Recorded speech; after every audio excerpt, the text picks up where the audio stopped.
Yo, we are back. It is Monday. It is time for Spurs Kings TV and it's Ashmatic Analysis. Welcome. You miss it, boys? Boy. Yeah, well, at least you have something to talk about. This is a little bit different. Actually, it's the first thing what we're going to talk about. It's a lot of differences for the first time in 25 years, so yeah. Yeah, to be honest, I was enjoying the time off, I'll be real. When I got the call up, I was like, yeah, it's time. I know. Let's have a talk. There's enough transfers to get us. You sure? Are you sure there's enough transfers to talk about? I mean, compared to the rest of the league, I think I know, like, we live in our own bubble, and it feels like, we need another bomber. We're starving. We haven't had one for like a whole week. But I mean, I guess you could talk about the England game as well. I mean, World Cup and that. Yeah, man. Don't get me started. I love the World Cup. To be fair, I've been enjoying the World Cup. It's a nice little break. Yeah. But it's almost time to get back to that club football. It's like 10 days until pre-season actually does kick off with our first pre-season game. Yeah. Obviously, the guys are back at training already, so yeah. Mate, in all seriousness to both of you, since we last streamed and since we come, did you expect the amount of business that this club has done in that time period? Oren did. Oren called it. We're going to spend 300. Then he was like, no, 400 million at least. And I was like, at least. I said, wow. Well, yeah, go on. Yeah, I'm not surprised. And it's interesting because obviously the whole saga and everything happening. I was always saying, and I think streams thankfully can back me up, that Spurs finished in 17th again, almost getting relegated. I think it was finished in 17th the season before was kind of deflected because it was kind of Spurs were safe, but then they won the European trophy, and then what happened. But this one was even worse, like 10 times worse, because Spurs finished 17th, didn't win anything. Arsenal did win something, and yeah, Enoch had to spend. There was no ifs, ands, or buts. Like I always said, I think if hypothetically in another dimension, if Spurs had finished 5th, got say quarterfinals of the Champions League, got close to a couple of cups, Frank didn't have a booing, the whole thing that happened with Frank, the players were relative. I don't think the spending would have happened. I think Enoch would have found a way to, go for £60 million players and, not the players that Spurs have bought. So yeah, what happened? There was no going back, and now Spurs are spending exactly the money that needs to be spent, but apparently it's overpriced. So every player Spurs are buying is overpriced. Before that, Spurs weren't a big club because they didn't spend the money, but now they're spending the money. They're overpriced players. It's funny how that narrative just quickly changed. It's really funny. Facts, man. Hey, let's talk about it, man. No, look, Spurs, man.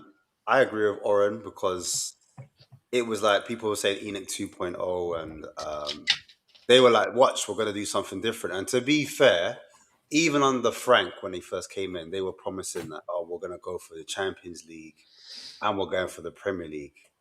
And we were like, you lot are talking real tough. Let's see what you lot are really about. Obviously, that season, that window, happened where we got dunked on a few times for one or two players. I won't mention the names again. But this season, it looks like we're getting the signings across the line that the manager wants. So it's slightly different. But I do think, had we not been relegated, not relegated, almost been relegated, like on that last day, I think that really, really made them move ultra aggressive, hyperactive. And the fact that they even got De Zerbi in when they got him in and they gave him that massive contract. I think he's like the third or fourth highest paid manager in the league. So yeah, that spoke volumes to me, in my opinion. But yeah, listen, I didn't think we'd move as fast, though. In all honesty, I did not expect us to have as many players that we have in, and I didn't expect us to break our transfer record twice. Nice. Like everyone was saying, oh, Arsenal, they got their 100 million player with Rice. But I just felt we were further behind. I said, I wasn't expecting a £100 million player. I thought we've got some catching up to do. Although our circumstances are different because of the stadium, and I'm sure we'll get into that later. But I think, yeah, us going in for both Fernandez and Tonali, like, wow. You know what I'm saying?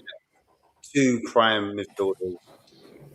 To be fair, Man United wanted Fernandez, but that gave me a lot of doubt. I thought we wouldn't get over the line. When I looked at it, I said, no, I don't think we'll get the Fernandez one. And then Tonali, I didn't think we'll get that one over because this Tonali is just such a name stage. You know what I'm saying? It's such a big statement. I just didn't believe we could get Tonali. But when we bought Fernandez, that's when I had more hopium. Like I thought, oh, actually, you know what? We might be able to get this done. Do you know what I mean? And that's even talking before the whole Brighton centre back Van Hecker and obviously free transfers in with Senesi and Robertson. But listen, like I'll be real though. Listen, when it was all happening, I'm calm now because obviously it's been a week or two. But at the time, I was going bonkers. I was losing my mind. I was starting to talk real wicked. I was talking real tough. And yeah, man, I'm glad I'm able to take a touch now. I'm obviously linked with other players in the front line. And Yeah. I think that's the difference now because, yes, we've done the defense, we've done the midfield, but the attack is the one that most fans want to see spent on. And that's where the judgment is on, the club. And then obviously seasons to come to follow that as well. Do you think that we've left the most difficult part till last? And what I mean by that is the attacking players. Yeah. Go on, Oren, you first, man. Yeah, and I think it's because Tottenham have a lot of attacking players that they need to get rid of first. I know they have midfielders, but it's a lot easier to get rid of or to sell the likes of Vojkovic or Bernville if he does go. Sar. But who's going to buy Richarlison? You've got Xavi's out, Odegaard's still out for half a season. Madison's come back. Kuleveski, don't know what's happening with him. You've got Kudus on the way back. So yeah, I think the next step, and Spurs have been linked, but it's about getting the right striker in. And it'll be no surprise if they try and get someone who's been in the World Cup. Because again, Savinho has been linked, but he's been linked. I don't think he might be a player that Spurs might want or De Zerbi might want.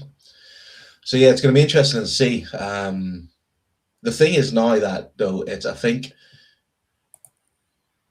if Spurs go for an attacker, there's more chance of him getting him now than ever before.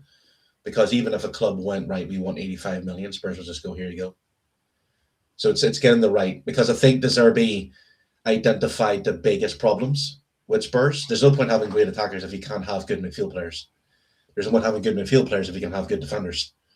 So all the way back. So the striker's he's got Solanke, who he likes. And I think you'll see a different Solanke now that he has two players he can actually pass the ball, plus Madison. It's interesting. Yeah, I guess I haven't really answered the question.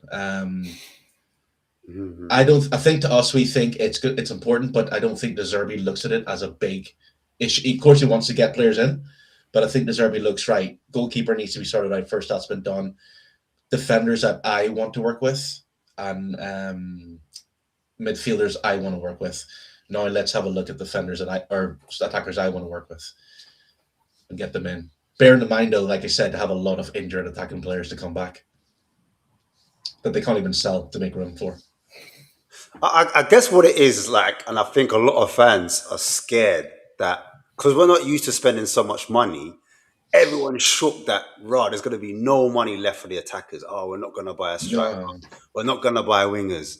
I heard we were linked to Moani. Everyone started crashing out early. Like, oh my days! I told you, I knew it. I knew we were going to get Moani. See, that's what you do when you go hard on the midfielders. I said, brother, take a touch, innit? Allow me, innit? Hey, Moani might be good in it, better in his second season. Over about 3 managers. Look. I'm gonna go back to the Werner days, bro. Like the Werner days. With Moani, he had a terrible season for him, but that was probably his worst season in his career. No, 100%. But again, remember, Moani's playing out on the right wing. He's a striker. Yeah, and a lot. Yeah, and I think this is the issue that everyone's judging him on the season he just had, but who comes out of that season with their head held high? Probably Bentancur at a push and Paulinho. Yeah. The rest of them are crap. Yeah. I mean, you could argue that we'll get into the young players in a bit, but people would say at one point when we needed a place to stand up, like Archie Gray was the one that was fighting for the club, innit? When we had nothing left. Yeah. But do you know what I mean? He was the one who had to get taken out when we needed to win games. Oh, definitely, 100%. No doubt. Because we needed men. We needed the men in that final. You could tell the kids off, but they might cry. You know what I'm saying? So it's not what I'm saying is for youngsters, you don't want to put them in that type of situation in that environment. No, and it's very unfair. Their development as well. So it's not fair to do that to them. So, would you not? Just a quick question on that. Would you bring Michael Moore back for that left-sided spot? Nah, not for what we're trying to do right now. Like it's all different. Like you see, like before, I can hear it in it, and like it depends on your expectation as a fan. It depends on what De Zerbi's remit is. But from what I'm looking at, to me, De Zerbi is looking to go for it. You know what I'm saying? Irrespective of what I think fans might have a fear of. Some people will be like, no, I'm just happy for us to get up the table. No, 10th is cool, 8th, blah blah blah. Some man are saying 6th. Some man are a bit more confident with the top 4. But I think De Zerbi is the type of guy, before he signed up, he was like, listen, if I'm going to come to Tottenham, like, what is my remit like? Do you know what I'm saying? I think he wants to go big. And there's a reason why we spent over 100 million for Tonali and 85 million for Fernandes. You know what I'm saying? And even 50 plus million for Van Hecker. Do you know what I mean? So I going back to the original point, I just think the way he's done it, he spoke about in an interview where he's at 70% of the way teams build up is how they create chances. And so for him, I think the centre-back pairing is crucial. Do you know what I mean? And so that's why I got question marks with the whole, everyone's assuming it's Mickey van der Ven and Van Hecker. I'm not sure. I'll be real. I'm not too sure. I'm not saying like that's a dead certain, because Van der Ven, is he someone to known to break lines or to build up through the back? Like, I've got this feeling just on that, and people will be looking at me going mad, but I think Van der Ven will end up at left back at some point.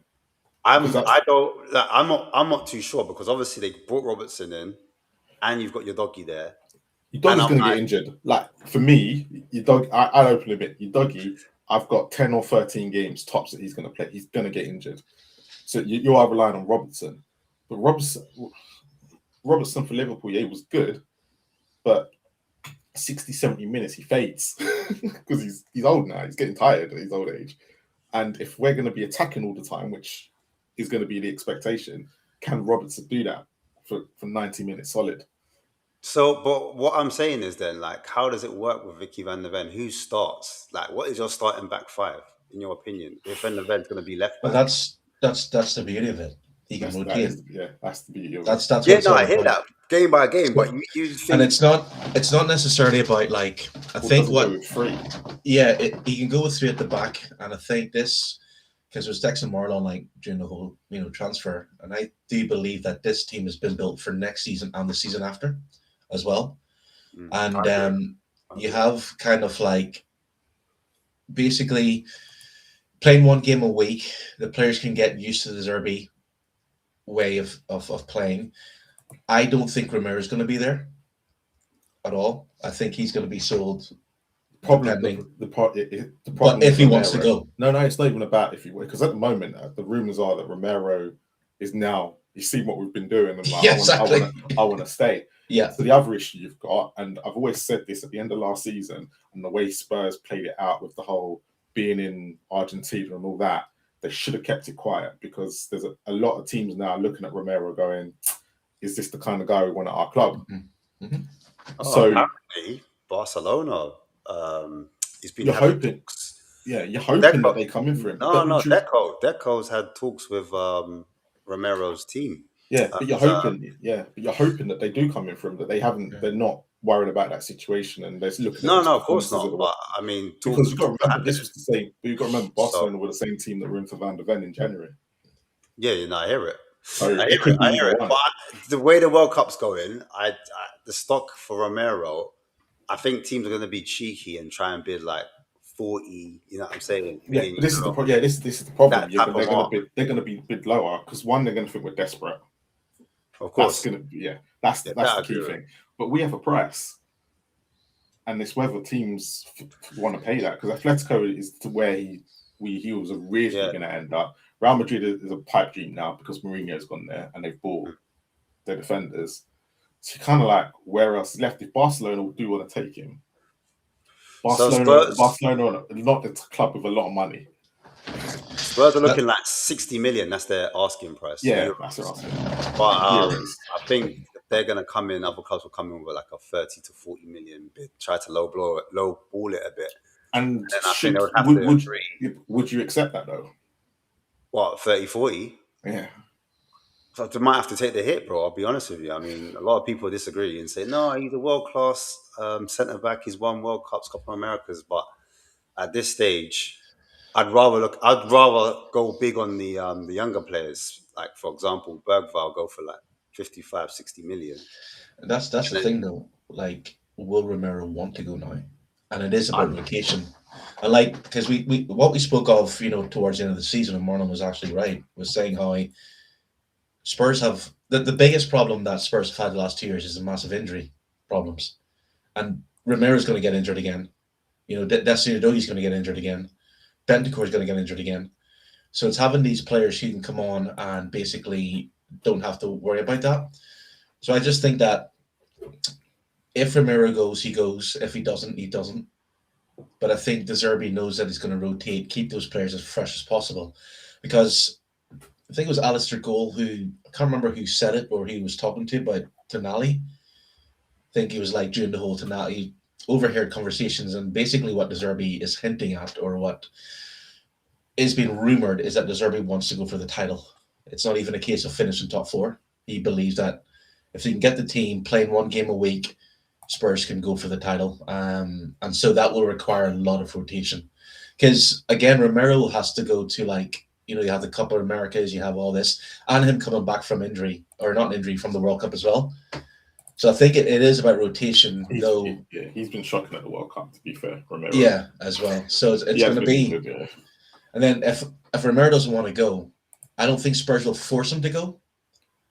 And if the club comes in and lowballs him, they'll be like, nah, it's okay. We're good. I think Romero's gone, bro. I'll be honest with you. No, that's what I'm saying. If he goes, basically no one is panicking if he goes or if he doesn't go.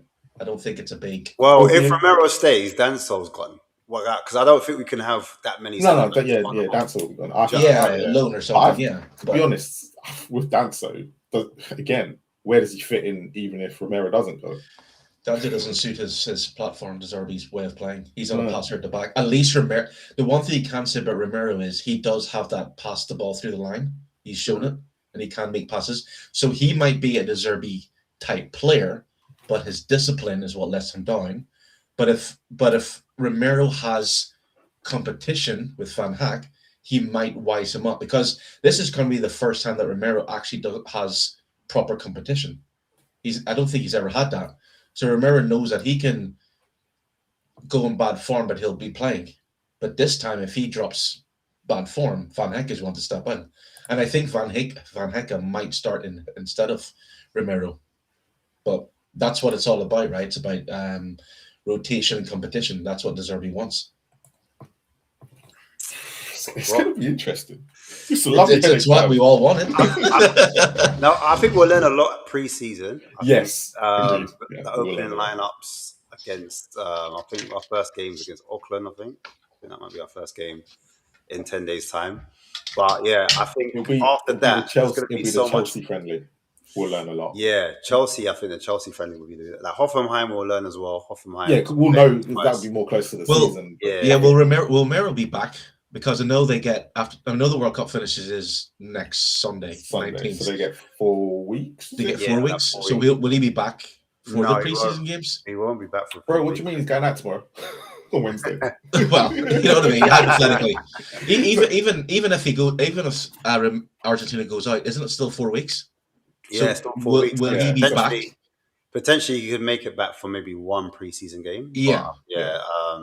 So he'll have to earn his way in. Means no sense. Well, yeah, obviously the window doesn't shut until September, so that regardless, he could still get a few games in a Spurs shirt before he goes. So it'll be interesting to see. Is it 3 weeks again? I know it was. It gets 3 weeks. 3 weeks. Okay. 3 weeks. Yeah. Yeah. So I'll be interested to see how we rotate, how we use him, if we use him at all. Like, do you know what I mean? Just because it's an asset, like they might want to protect him and might want to get him injured. So it'll be interesting to see where he starts. Do you know what I mean? But like I was saying, in those defensive thirds, I think that's the reason why. Like, if you look at how De Zerbi was building up on the Brighton, sometimes it would be like a 2-4 and the goalkeeper. So you'd have 7 people in the build-up. And typically teams would press with maybe 4 or 5. So maybe 3 attackers and one other midfielder. So De Zerbi wants to outnumber basically the team's press. And so the 2 double pivots and the centre-backs are crucial in terms of building up. So I think that's the reason why he's done that. And obviously the wingers go high and the 2 strikers or the striker and the 10, they drop in as well. And it's like the attacking 4 is against the back 4, if that makes sense. Mm-hmm. So there's a massive gap in the middle. And hence why he likes midfielders and forwards that have very good, strong link-up play. So if you look at what Brighton had, Welbeck, they had Encensio, at times they had Bonanate, do you know what I mean? So if you look at those style of players that they had, those are players that could link well with the ball, do you know what I'm saying? I know they had obviously Ferguson at one point, but Pedro, he's another style player that is good at linking the play, passing, that's got good IQ, understanding where to be. And it's whether the centre-backs follow the forward line or if they just kind of step off. Do you know what I mean? He does that space in the middle on purpose. So the point I'm making is, I think that's the reason why the defenders, the goalkeeper and the midfields is very important to him. And that's why he probably started with that first, as opposed to the attackers, in my opinion.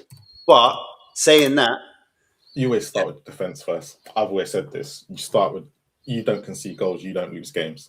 Yeah, no, 100%. If you're trying to go for something, if you're trying to win cups, win trophies, then Arsenal proved that last year.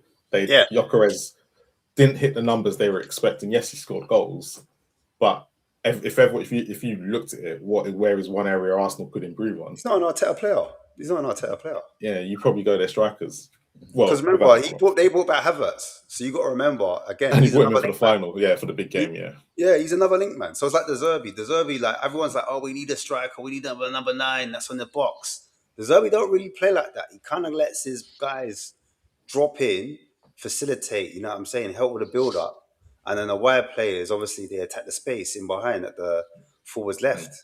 So the way I'm looking at it as well, as the market goes in, so as the window goes on, opportunities start to arise. So, like out of nowhere, a particular winger becomes available. Do you think that's what they're looking for now? Yeah, do you know what? I think they've got their targets, and they're just throwing around names sometimes to kind of bring down the price for other players. Do you know what I'm saying? Because, for example, Krupi, I think for Krupi, they do want him, but if Krupi they don't manage to get him, I personally think they look at a Gakpo, because Gakpo's he's someone out can play on the left. Yeah, he plays on the left for Liverpool, but He's Up also top a as player well, that can't can he? drop into. Yeah, he's like a Rashford. You know what I mean? Inside forwards, Play but behind. Yeah, Mm. he's like an attacking player.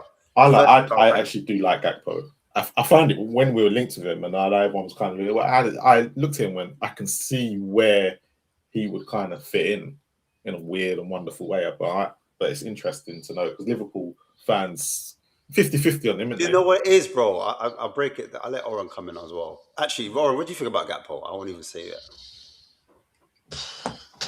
I haven't really watched him enough. Fair Like, enough. wasn't he injured a lot last season as well? No, not last year. I think it was Not last season. season, It was in the season Do you know before. what it I think is he's with been in and out. Gakpo? I think because they had a change of manager. Yeah. Remember with Slot, he was playing clock ball when he first came in. So the numbers that Gakpo was putting up were favourable, innit? And even this season that's just gone, and he kind of changed his style. Gakpo's numbers kind of dipped, but they're still like a level above of what we have in it. And so he's like, I think, go on. So just on what you were saying, you're absolutely spot on. The Premier League season that they won, he played 49 games, scored 18 goals, but last year he played 52 and only scored 9. So you could see the big drop off there. And the season before that, he'd actually scored 16. So yeah, carry on. Yeah, so the point I'm making, I think that kind of slow possession-based, sideways passing kind of football that Slot wanted to do compared to In Jurgen that Klopp, second where it's more season, rock yeah. and roll, high turnover, get to the forwards as quickly as possible. That kind of more, it's still possession-based, but it's more transitional and it's more like Jurgen press. You win the ball high up, and then you're closer to the goal mouth. You score more goals that way. That kind of suited Gakpo a lot more. He's a player that lacks a lot of space in front of him. I think the reason why the fan base is so split on Gakpo is because you've got Savinho, and if you remember back when Son was playing, remember when Son was playing under Ange, and everyone was like, Son's not a winger, he's a striker, remember? And there was a period where he was up front, and then we had Werner on the left, and Werner was the winger. And then Son started not scoring goals. They were like, no, Son's not a striker, he's a winger. I told you he was a winger. And then we pushed Son back out wide, and then we realized actually Son's not really a 1v1 type of demon. He's more of an inside forward. Do you get it? Yeah. So I get those type of vibes from Gakpo. But funny enough, under Ange, we needed that 1v1 winger. We needed, because remember, Brennan Johnson was on the other wing, and we moved Kulizeski into the midfield.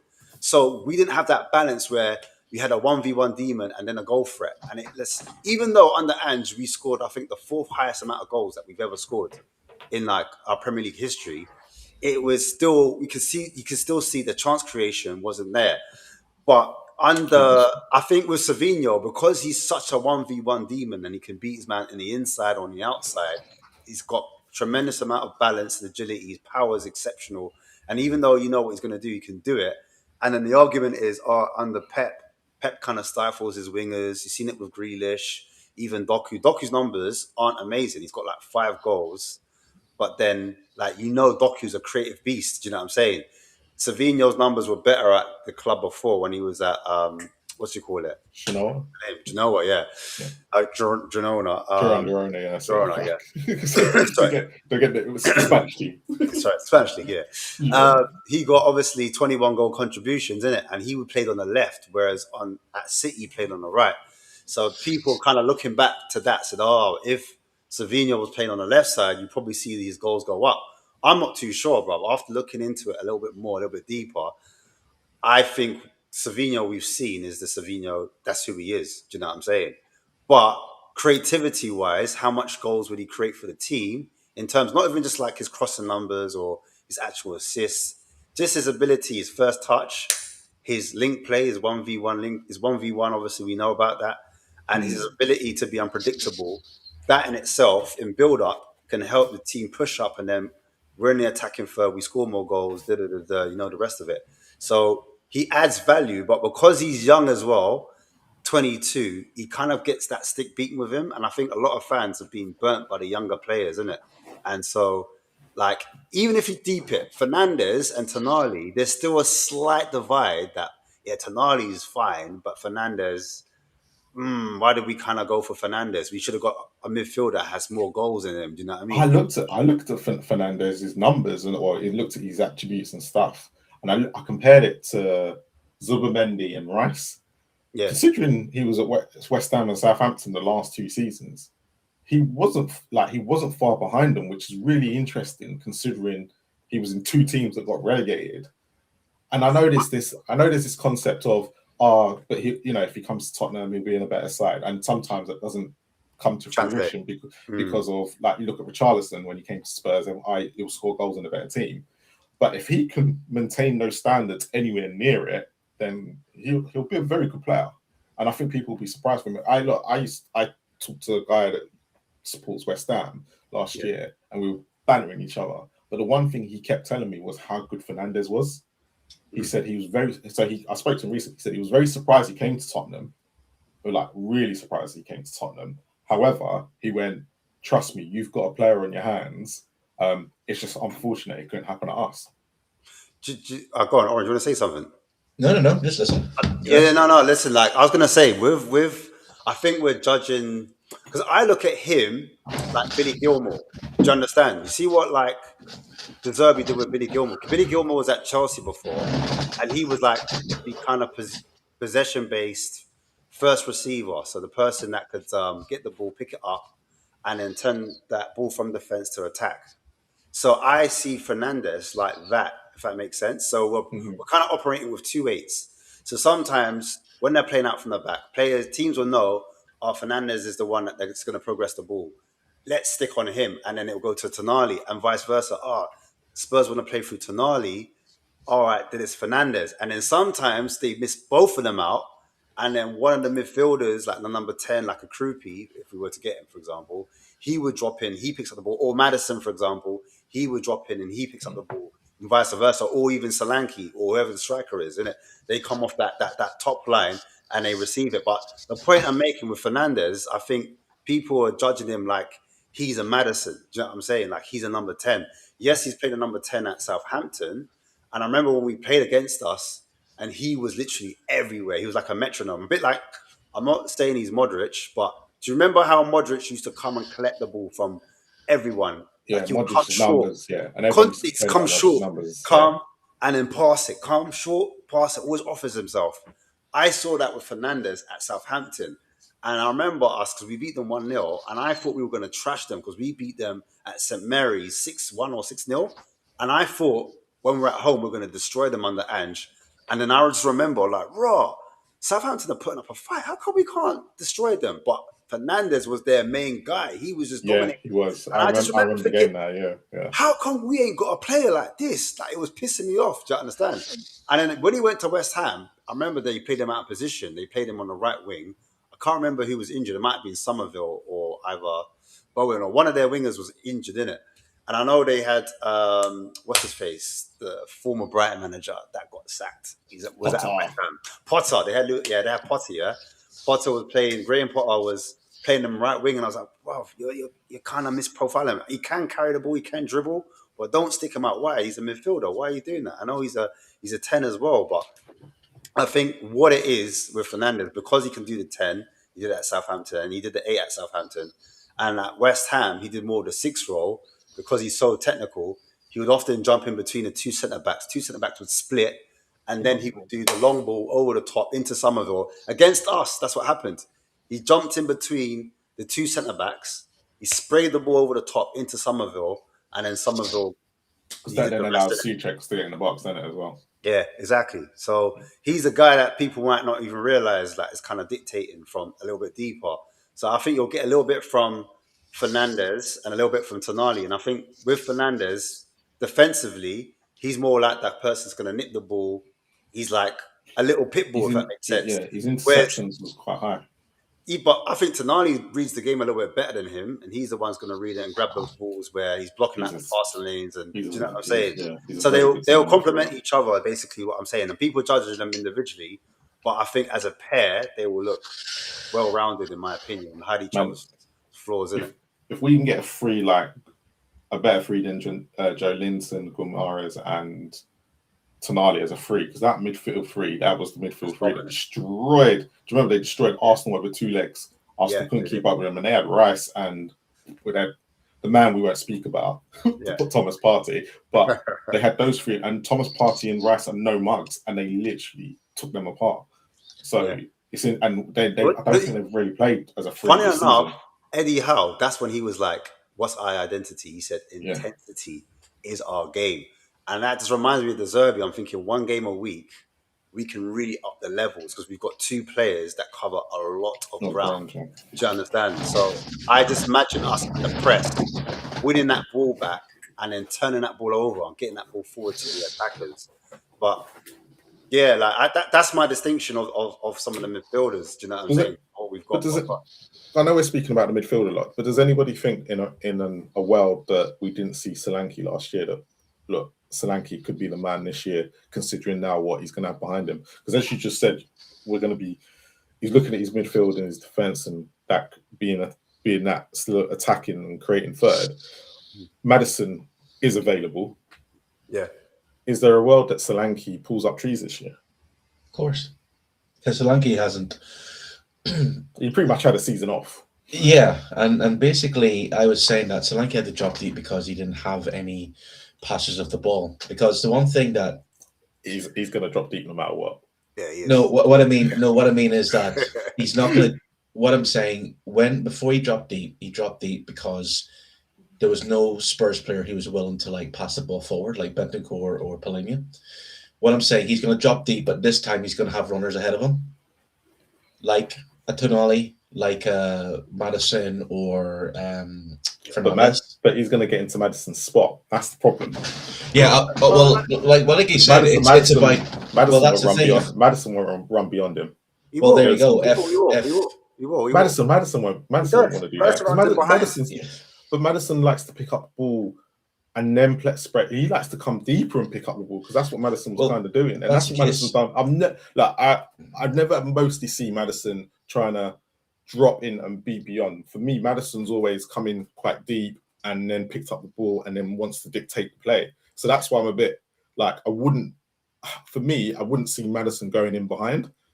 It's always Maddison's going to pick up the ball around the edge of the box and then. Yeah, I understand that. It's just like though.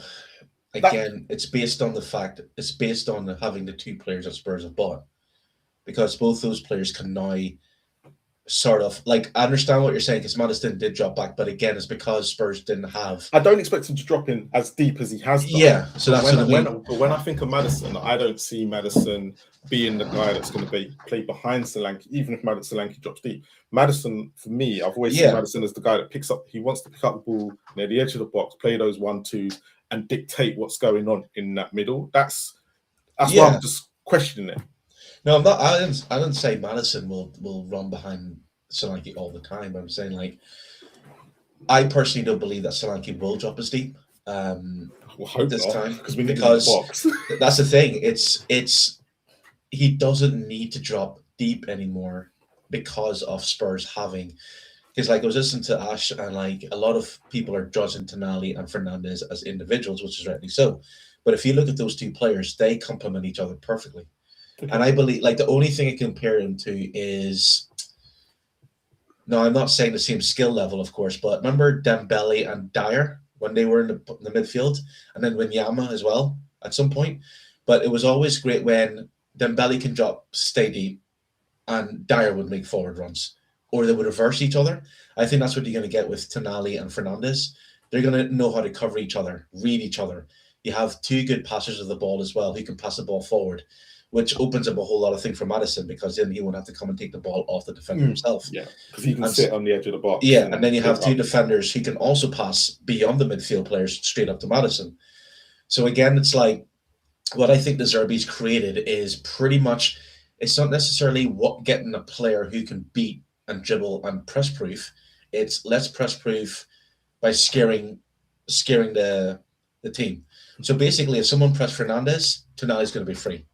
If 2 teams then press Tonali and Fernandes, Maddison's free, but he has Van Hecke or a Sensei, or what do you call him? Senesi, yeah. Senesi. He has Senesi to pass the ball over the top.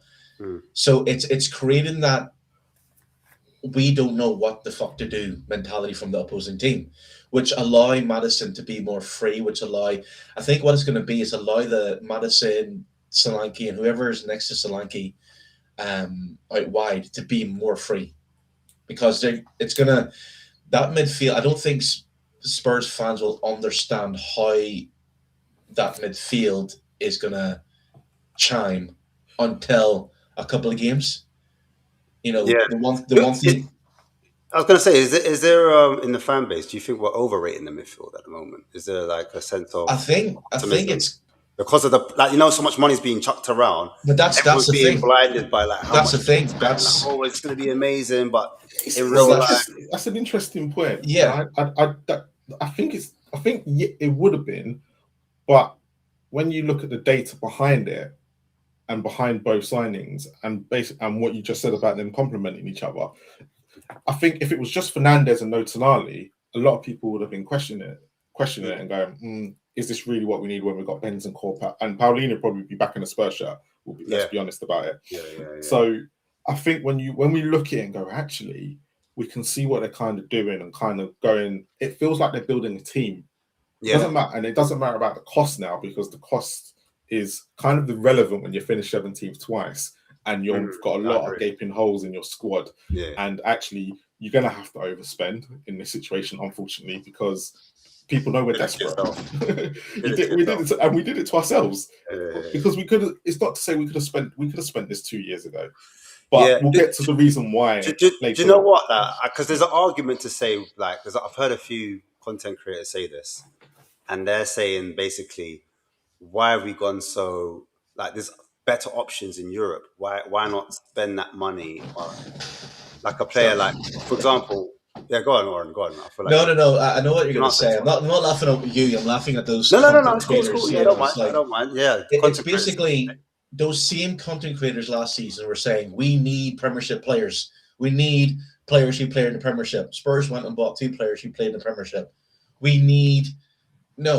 What we need is their dream. It's their delusion. So yes, they can say, "Oh, we need this player," based on watching YouTube highlights. You know, Tonali is signed, Fernandes is signed. We've both seen those players play. And every time Tonali's against Newcastle, Spurs fans were probably thinking, if only we had a Tonali. When Tonali was announced, or when there was rumors, very few Spurs fans actually thought that Spurs were going to get him. Even the content creators, they were like, nah, Spurs ain't spending that amount of money. Oh, no, why would he see Spurs over Man City? Oh, he's going to go to Arsenal. Not a single person expected this to happen. Even Michael Bridges was shocked. Even Alistair Gould was shocked because we all expected it. And the fact that I think what was being missed here is that we always talk about manager and how they can attract players. The fact that he's attracted Van Hecke, Senasi, Tonali, and Fernandes, those players know that Spurs aren't in Europe.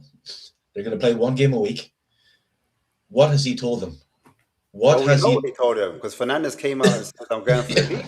Well, there you go. He said, "We're going for the league." But all right, is there a side argument that with giving all the power to the manager in De Zerbi, do we leave ourselves in a problem where we don't have a sporting director yet, and there's no long-term planning, and also there's a narrative going around that he's been given too much power because he's getting rid of all the youngsters, so.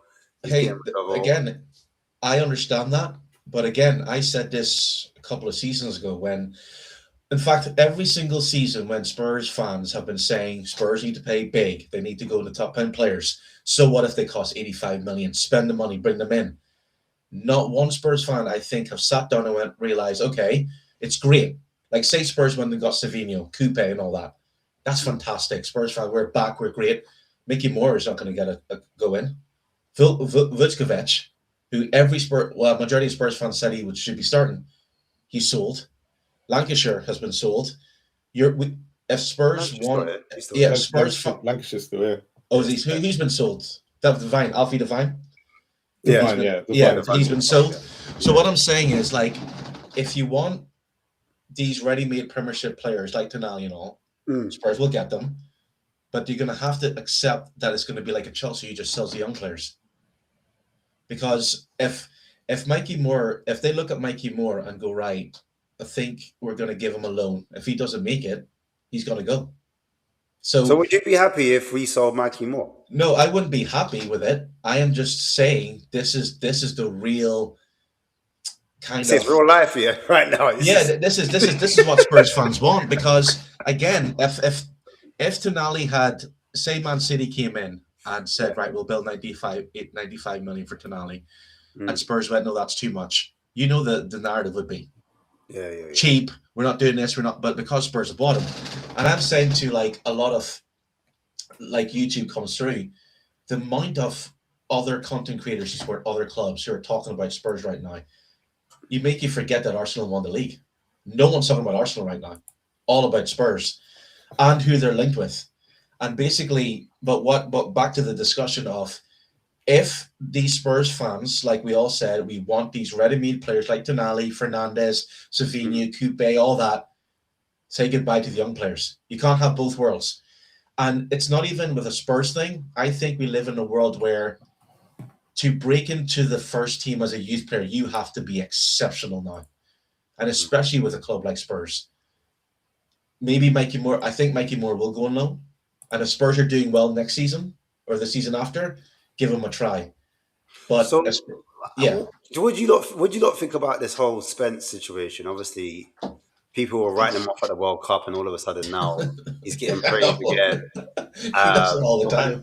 Right off, but he's being linked away, isn't it? He's being linked away. He ain't gonna go. No chance. You don't think he'll go? No. English, second right back to Peru. He's not gonna go. All right. And he can play left back as well. Let me throw this scenario. Yeah, all right, cool. So that's enough. That's what I'm saying. Left back. He's saying his favorite position is left back. Mm-hmm. But what if the gaffer looks at it and says, "Well, look, I've got two. Van der Ven, like what Marlon was saying. Mm-hmm. I've got Udogie, and I've got Robertson. I've got three left backs there, and then also we're being linked. I don't know if you've not seen it, but we've been linked with Nottingham Forest's Nico Williams. You can also play left back or right. Nottingham Forest will not sell. Not after last time. No, but we're selling Berg. Well, apparently we've opened up talks to Bergvall. So Spurs will sell to Nottingham Forest, not the other way around. Okay. And like Bergvall again links these. Yeah, we're talking about rumors now. A lot of rumors coming out. Lots and lots of rumors. And you'll be shocked if Spencer's get sold. You'll be shocked. Yeah, I would be shocked because there's no need. He fills the English quota because, again, back to that narrative that despite we're bringing these players in, you have to make sure you fill that English players list. But wouldn't Nico Williams count as homegrown? Not homegrown. Yeah. He would count as homegrown. He would. But then if you're selling Spence, then why are you going to buy a player who can do the same thing as Spence? It'd be down. To be fair, it'd be more down to if Spence wants to be a first-team player. Well, he has to fight for it. He will. He's done it before. He has done it before, but look, we'll be honest. Porro has had a wonderful World Cup. Porro has probably been one of the best right backs that when I was listening to Talk Sport today, and Darren Bent and what's his name, Troy Deeney both went. I've really been impressed with Porro at this World Cup. This is not the Porro I've seen at Spurs. Mm-hmm. So there's obviously a thing there to go. If Porro next season is in the more of an attacking side and not having to defend every 5 minutes, we might see a better Porro. Oh, yeah. It's interesting you say that, man, because there's a few players you could say. I know we spoke about Solanke, but is there any players that you might be shocked at that might improve? Is there any dark horses? I think every player is going to improve next season. I know what you mean. It's a difficult one, actually. It's a really difficult one because the reason why it's difficult is because we just don't know who there's players that we're thinking, should go. But I wouldn't be surprised with all this talk if the biggest improver is Bergwijn. If he stays? Yeah. He's got. Do you think he'd have a bigger improve or bigger impact than a Gallagher, for example? I think I forget we got Gallagher. Exactly. Keep forgetting we got him. No, I think there'll be a shock to the system with what Bergwijn will end up doing. And there's a reason why I think Bergwijn and Gray are not going to be sold.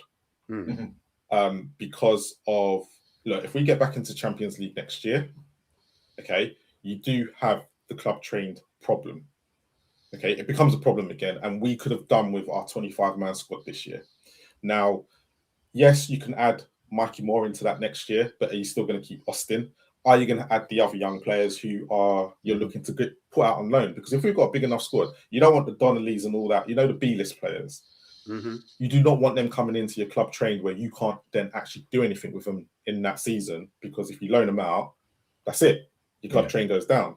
So what do you do in that situation where Bergvall and Gray, they need to stay one more season and then they become club trained for Tottenham because they've been here for 3 years? If you got Bergvall and Gray, what position are they fighting for? Because are they fighting for the same position? This is what I'm trying to understand. No, Gray's going right back. I think it's going to be. That's why I'm not surprised with your Spence comment, because I think there'll be a situation where they'll look at Gray, because you've got to remember that's where Gray did most of his best work under Leeds. But someone's got to go. Someone's got to go. Out of the players I've mentioned, one of them, I know, like we'd say Sar's going, Richarlison's going, Bukario's going, but there needs to be. I think it's going to be a surprise package, though. That's what I mentioned Van der Ven earlier, to see how you lot would see how it'd fit into the actual team. But he hasn't signed a new contract. That's the reason why I've mentioned his name. And I wouldn't be surprised if, like there was in January, if there's an offer for him on the table. Because I know a lot of people go, but he was talking to Van Heck and he done this.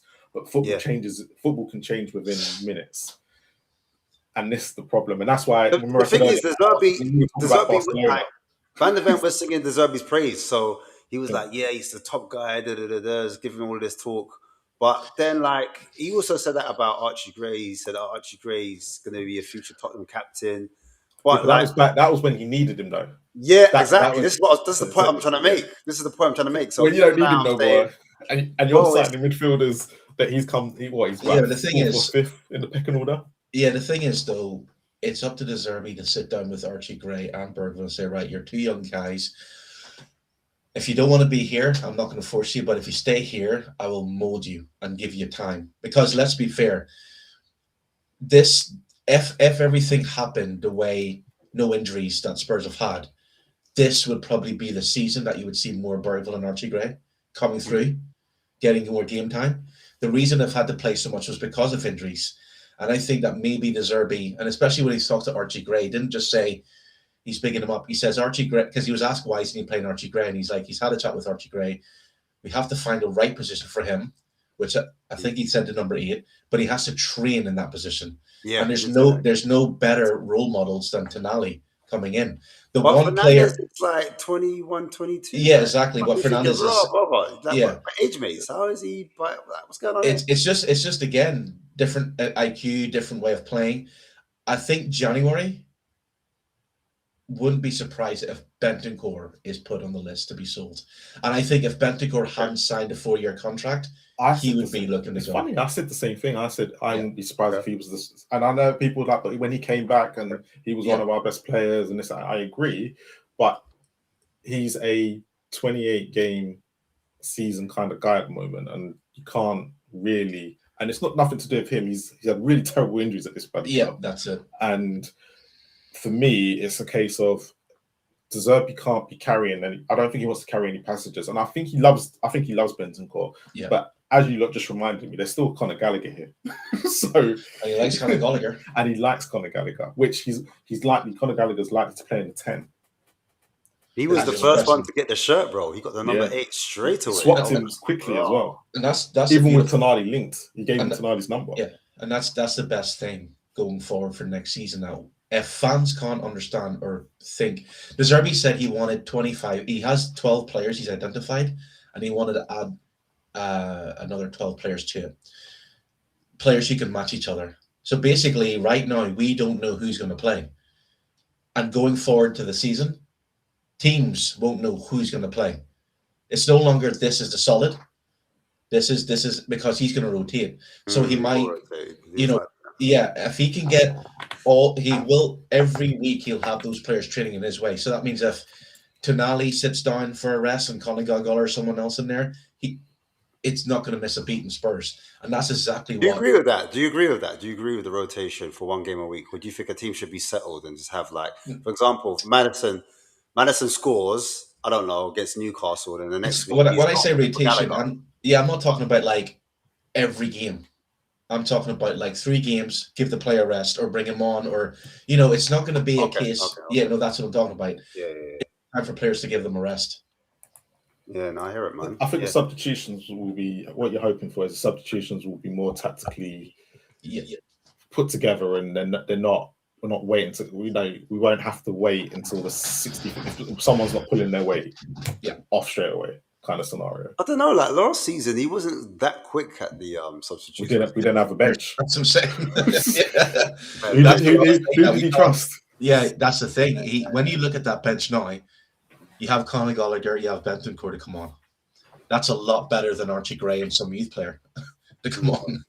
So I think, and then what do you make of this whole? Because lots of people have written this guy off. Like I said, he's never going to play. First, they were saying he was never going to play again, and then now they're saying he's not going to be the same guy. Kulusevski. Like, there's been a lot he's not going to be this team. He's not going to be the same. You don't think he's going to be this team? Nah. There's been a lot of updates, obviously. The fact that they've gone back to training and he's not in anything speaks volumes. The fact that Odegaard and Kudos, who are meant to be out until October, November, back and we're seeing videos. He wasn't a trainer. There's a I picture didn't of see him. There's a picture of him. It was like they're saying. I think Ali Gold said it. He's ahead of schedule, and they think the next 3 to 4 weeks he's going to be in the preseason.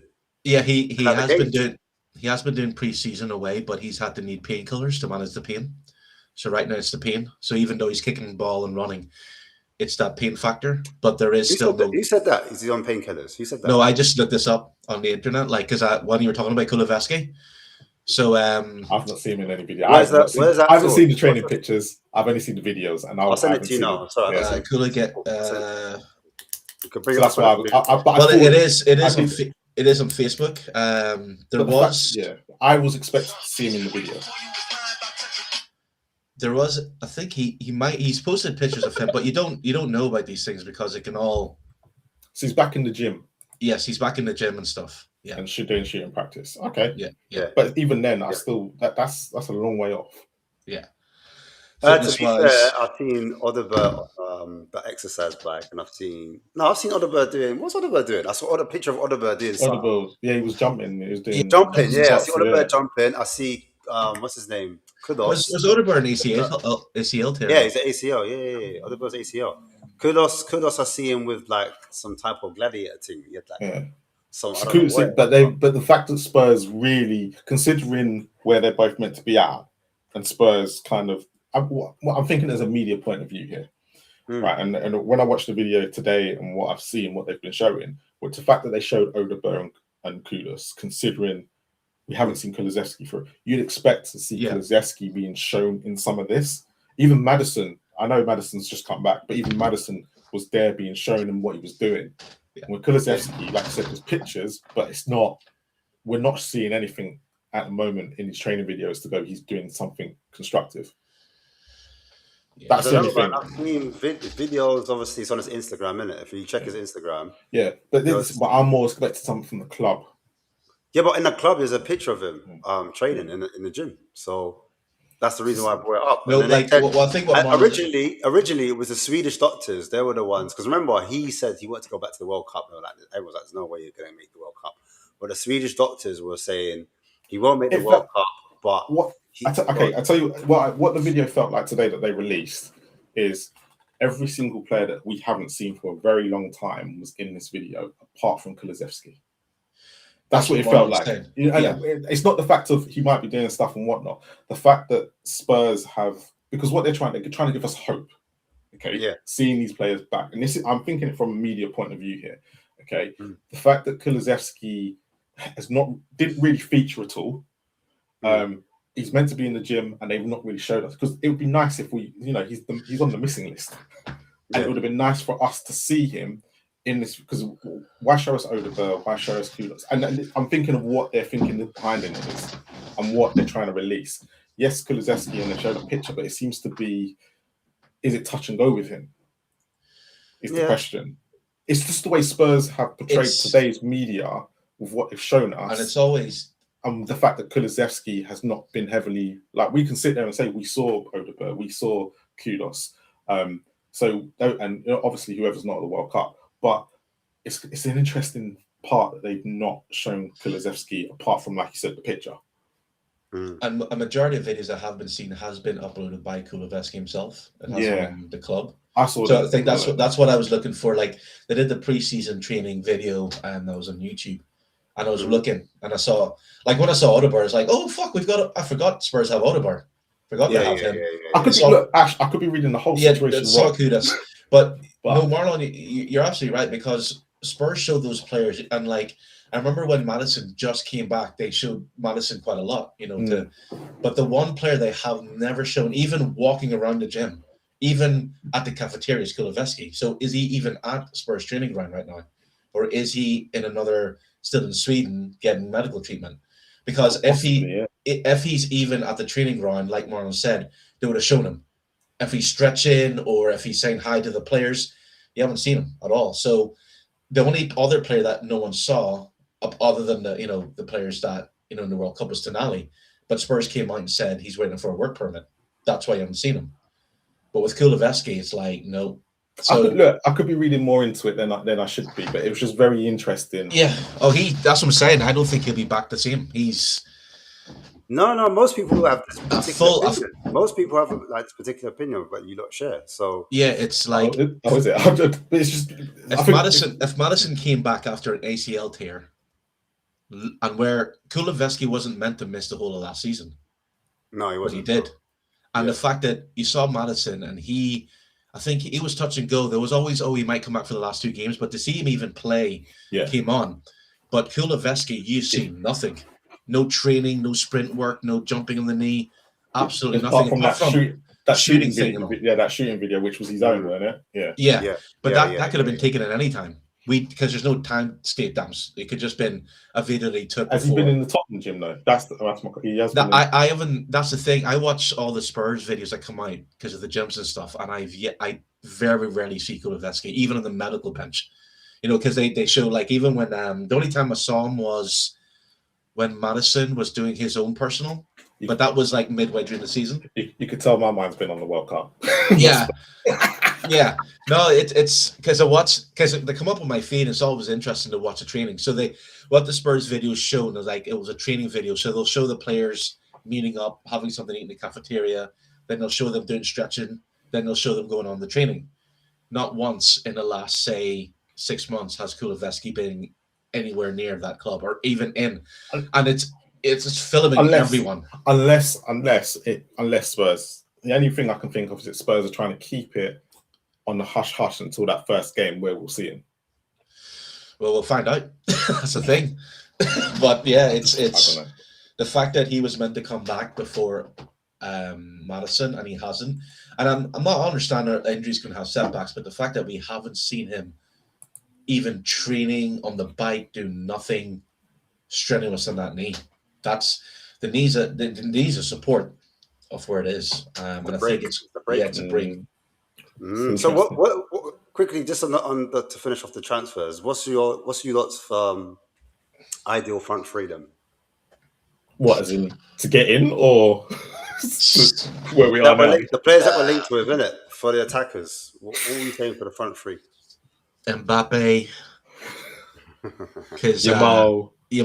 Yeah. These are all at the World Cup. This is why we're waiting. Because what Spurs have actually done, they're gonna do some shit. Yeah, they're gonna do some shit, like some dark witch shit. So basically, Mbappe will be pissing in a cup or something, and no other club will want, and Spurs will. Apart from those players, apart from those guys, those are next season. Out of Black, Crew P, obviously Gakpo being with.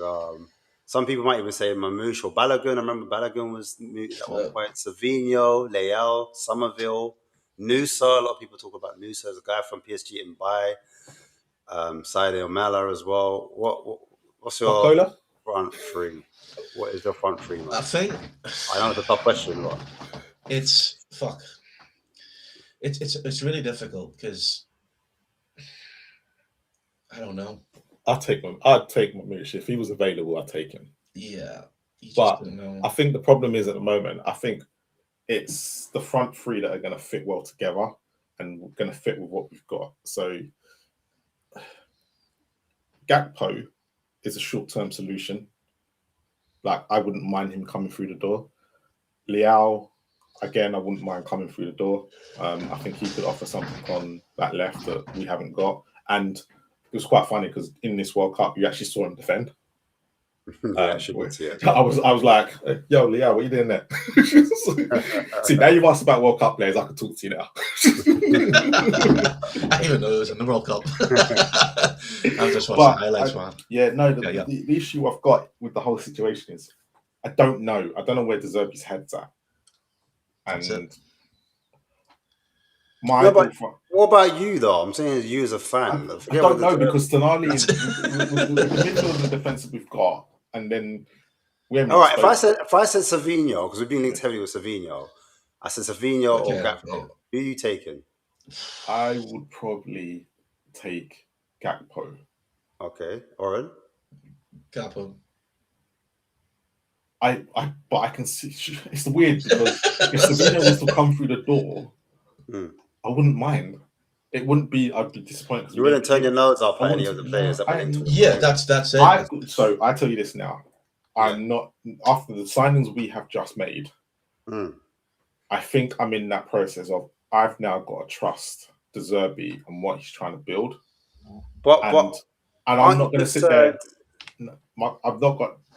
And this is I've got no concerns because of what he's built already in that midfield defense. Okay, yeah, I've got a concern about the goalkeeper, but like I was going to say, is it De Zerbi we trust? Is it all the way? Like that's the way. There's no questioning on any of the attackers. No, because if he brings through Gakpo or he brings through Mamouche or he brings through some guy I've never heard of, Somerville, or some guy that I've never heard of who plays in the Japanese league. That I've never seen him play before. I've got to trust this guy at the moment because the signings that he's made in Van Heck, Senesi, I know that Senesi was kind of Spurs before he came signing. But you got Robertson, you've got Tonali, and you've got Fernandes. I'm looking at it going, you know what? I'm happy with that. And the forward line is, if you sit there and tell me that it's going to be Solanke, you're willing to wait for Xavi Simons and Kudos to come back at some point during the season, and you're going to buy one more, I'm just going to go with it. You got to. So you're happy with just a left winger, basically. Just a left winger coming in. You're happy with it. If it's not another forward because Richarlison's just got his citizenship. So, has he? Yeah, he ain't gonna go anywhere. I'm trying to think going to go anywhere. He passed the test. No, he's not going to go anywhere. But in all seriousness, look, I've got to sit there and go. The window so far has been absolutely what I wasn't expecting. Has been better than I was 10 expecting. out of 10. Yeah, 10 out of 10. No, not 10 out of 10. If he goes and gets the Jewish flag in the green. How many players have we got here? We've got like virtually half a first 11. Yeah, which we needed. Yeah. But what makes it 10 out of 10 then for you? No, so makes it 10 out of 10? So this is what makes it 10. So if you look at when De Zerbi came in, was it scored 8, late in 7? Yeah. So you can clearly see where the problem is. It's not about the defense, and they've gone and improved on that. So you're probably going to take that 7 to 2. But there's obviously a big problem up top, and Solanke ended up getting injured again. So I'm looking at going, if De Zerbi wants another left winger or he wants another striker, depending on which route he wants to go down, I'm not going to sit there and be moaning at the season and be moaning what's going to happen because I've settled on the goalkeeper that I'm not completely happy with. But if De Zerbi's happy with what Kinski's going to produce and he's got Dubravka as the backup, who am I to be moaning? I've just literally got a window that I haven't had for like nearly 24. Well, since Bow left. So wait, all right. So are we? Sorry, Oren. Are we happy with the output? The output, because that's the big thing going at the moment. Like we need players that can score goals.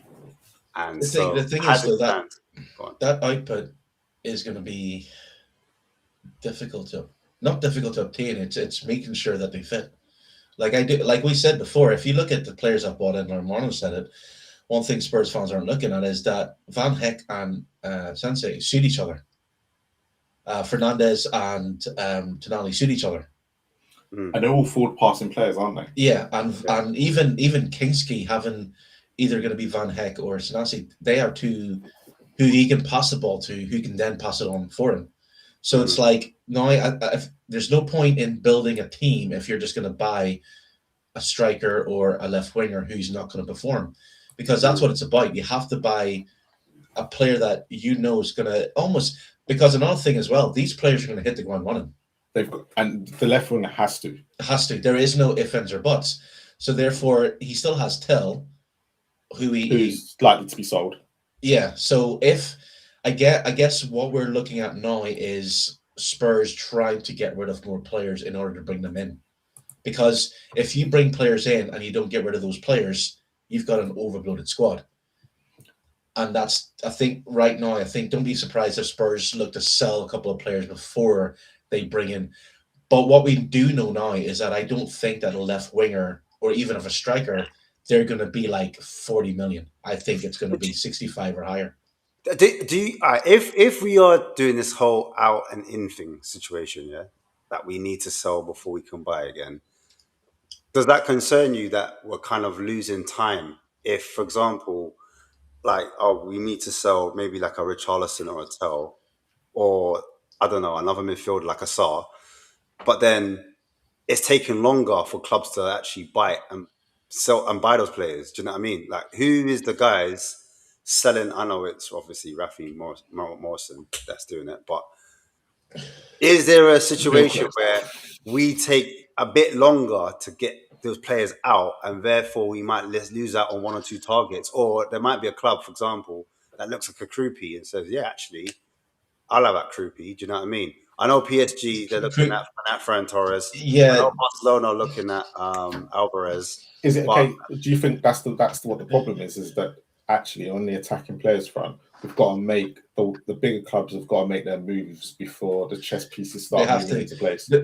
Because the players we've bought have not been at the World Cup. Yes, they're really good, but when you kind of look at the attacking players, I think a lot of us have said the attacking talent is out there, but whoever the attacking talent is a very massive risk, because when you look at numbers, you kind of go in, are they going to hit? Because if we looked at Kono Mwani when he first came in, a lot of us would have been like, yeah, he's going to hit the ground running. It's, you know, his numbers are great, this, that, and the other, and then it all goes pear-shaped. So I think Spurs are trying to, and I'm being positive on the situation. I think they're trying to look at this situation and go, who's going to complement Solanke? Because it could be we only have Solanke at this rate. Because it's not like he's going to be sold. I'm not looking at him. He's going to be sold if Richarlison goes. Or do we need someone who's going to mould the two? Because you know, you're going to have a player that comes in. They've got to make that position their own for 6 months. But then you've got Simmons coming back. You've got Kudus coming back. You've got Odegaard coming back. And it's one game a week. And it's one game a week by Christmas. So are they going to look for a hybrid? Which is why, and this is why I think in this whole situation, I think I've looked at it, and what you're saying is Gakpo probably fits that narrative more than anybody else. But do you think it's Kroupy and Gakpo, or do you think it's Kroupy? It's one or the other. The thing is, again, what I was looking at the Kroupy. And who would you prefer out of Kroupy and Gakpo if you had a choice? It's a tough call. Because Kroupy's like 90 to basically 90 million, near to 100 million. Would you rather spend like 70, 80 on Gakpo over Kroupy? Well, that's the thing. If you're going to spend 80 million, then why not just spend the extra 200 million or 20 million on getting a kid who's going to be younger? The thing is with Kroupy is that do you guys know whose agent is? Kroupy's agent. Sissoko, innit? Yeah. No, but not our Sissoko. It's not. Is it not? It's Sissoko, but I thought no. You're racist, man. No. I think. That's a bet for me. Look it up. I think because I did check it, and I did because I know there's a lot of this, and his face came up. Maybe wrong, but yeah. Anyway, like again, though, does Liverpool want to sell Gakpo to Spurs? No, that's the question. This is the question. I don't know a lot of Bournemouth has already bought a player to fill in for Kroupy. Yeah. So that could be something again that you're looking at. But is it a case of one season wonder? Because we did this with Solanke. That's the risk. And then obviously he popped down. I know, like, the caveat to that is that Kroupy's had less seasons, and I think obviously Solanke's had more seasons where he hasn't put those numbers up. So you're looking at it to say he's got an upward trajectory. He's compared- definitely Groupie's definitely a data signing. Yeah. You can blatantly tell he's a data signing. It's just whether they want to push the 80 or the 80. What's the rumored figure? 85 to 90 million. Yeah. Yeah, So, yeah. it's a risk. What do you think Spurs then only buy one attacker and then we're done? If we get Krupi as our final attacker, You see, that's the thing. We're talking about the summer window, and we have to remember there's going to be a January transfer window and then a summer window again next season. So if Spurs go and buy one attacker this summer, then in January they buy another one if they need it. They said that about Savinho. Remember last time we missed out on Savinho? Yeah, but but we have to take into consideration, right? So this transfer is brilliant because what it shows is that Spurs went for players who Fernandes and Tonali weren't for sale. But they made an offer so big that they couldn't refuse. Savinho wasn't going to be sold to Man City or to Spurs because Pep didn't want it. He now might be sold. So I don't know what they're waiting for. So Man City, you see, the thing is about going for top strikers. Those top strikers are going to be playing for the top clubs. So whether those top clubs will want to sell those strikers, yes, Spurs. I mean, if you look at the signing that Spurs made, Tonali came from Newcastle, but Newcastle and Spurs are on the same level for next season, both not in the Champions League or anything like that. Fernandes got relegated. So therefore, it's if Spurs go for if Spurs are willing to spend 100 million on a player from Newcastle, then other clubs might go, right, they need a striker. How much? So again, is Group A worth 95 million? We don't know, but it's about finding a deal, or can they buy a more experienced player in for the same price? When the World Cup's over, there's still 44 days left for the transfer. Sorry to go backwards, guys, but there's another narrative that, and I spoke about De Zerbi and I spoke about not having a sporting director, but if De Zerbi is to go, like, or was to leave, do you think that's an issue that we've got De Zerbi and he's making all the choices on our players, if that makes sense? Is that a big thing for you guys, where if we lose De Zerbi, then we don't have that same power to bring other players in, or if Tonali, like for example, Tonali was a big reason for De Zerbi. De Zerbi was a big reason why Tonali came to our club, and if he goes, does Tonali down tools, or do you have any concerns about that? No, as long as the next manager is who they say it's going to be, as in someone who follows the same regime as De Zerbi. We're talking about new manager. Oh, same philosophy, you mean? Yeah. Attacking manager, attacking style. Well, not like necessarily the attacking style, but more the case of it plays a progressive manager. Yeah, progressive manager that's kind of the next up and coming or whatnot. Like Brighton did with Hurtsler. You know, they followed it on, and he's so like a Nagelsmann, for example. If Nagelsmann available, is he still available? Remember, Jurgen Klopp's gone to Germany, isn't it? Yeah, you can get Nagelsmann in. Let's give him a flipping season first, like. Why? Poch might be available as well by then as well. 4 years. No, not Poch. No. Poch has proved that he's not good enough against him and embarrass himself. Guy looked like he was flipping going to go on a reality TV show with his hair and his long locks and all. Idiot. But no, it's forget, like, again, everything that Spurs are finally doing, fans are now questioning it. You know, back the manager, let the manager play. Zerbi's done that. And now it's, well, should we be worried that giving the manager too much power? And it's like, is it the what case, do you want? Is it more the case of why people thinking like that? It's not to do with the players we're bringing in or the players. I think, is it more to do with the young players? A lot of people are disappointed with. But that's the thing. That again, we've back to it. Young players all across the Premiership to break into this squad. To break into the top 6 squad or a club like Spurs, you've got to be exceptional. Archie Gray is a young player. He's been lopsided, thrown about, not good enough, championship player for 2 years. Bergville, not good enough, championship player. So it's always a case of people always miss what they might, miss out. It's going to happen.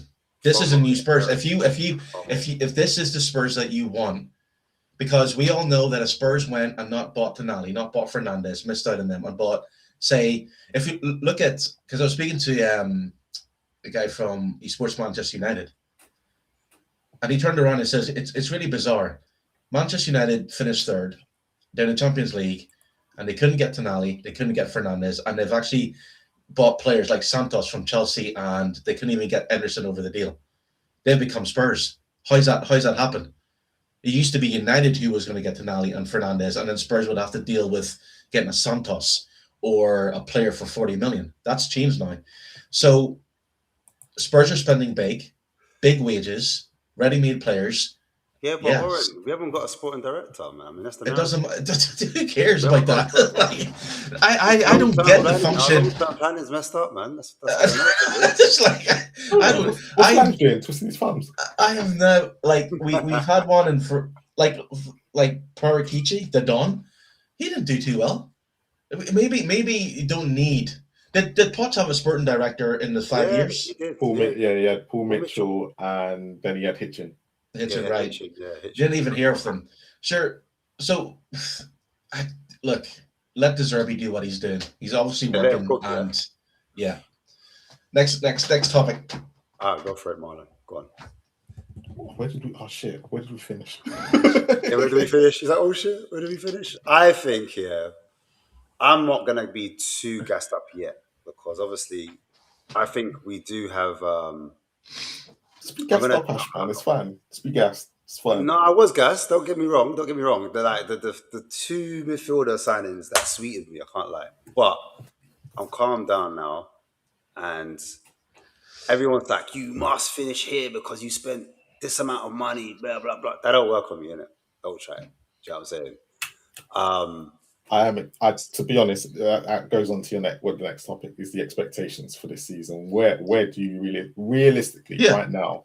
Yeah, that's what no matter what happens next over the next window or so, considering what we've signed, where do you expect? What was De Zerbi's remit?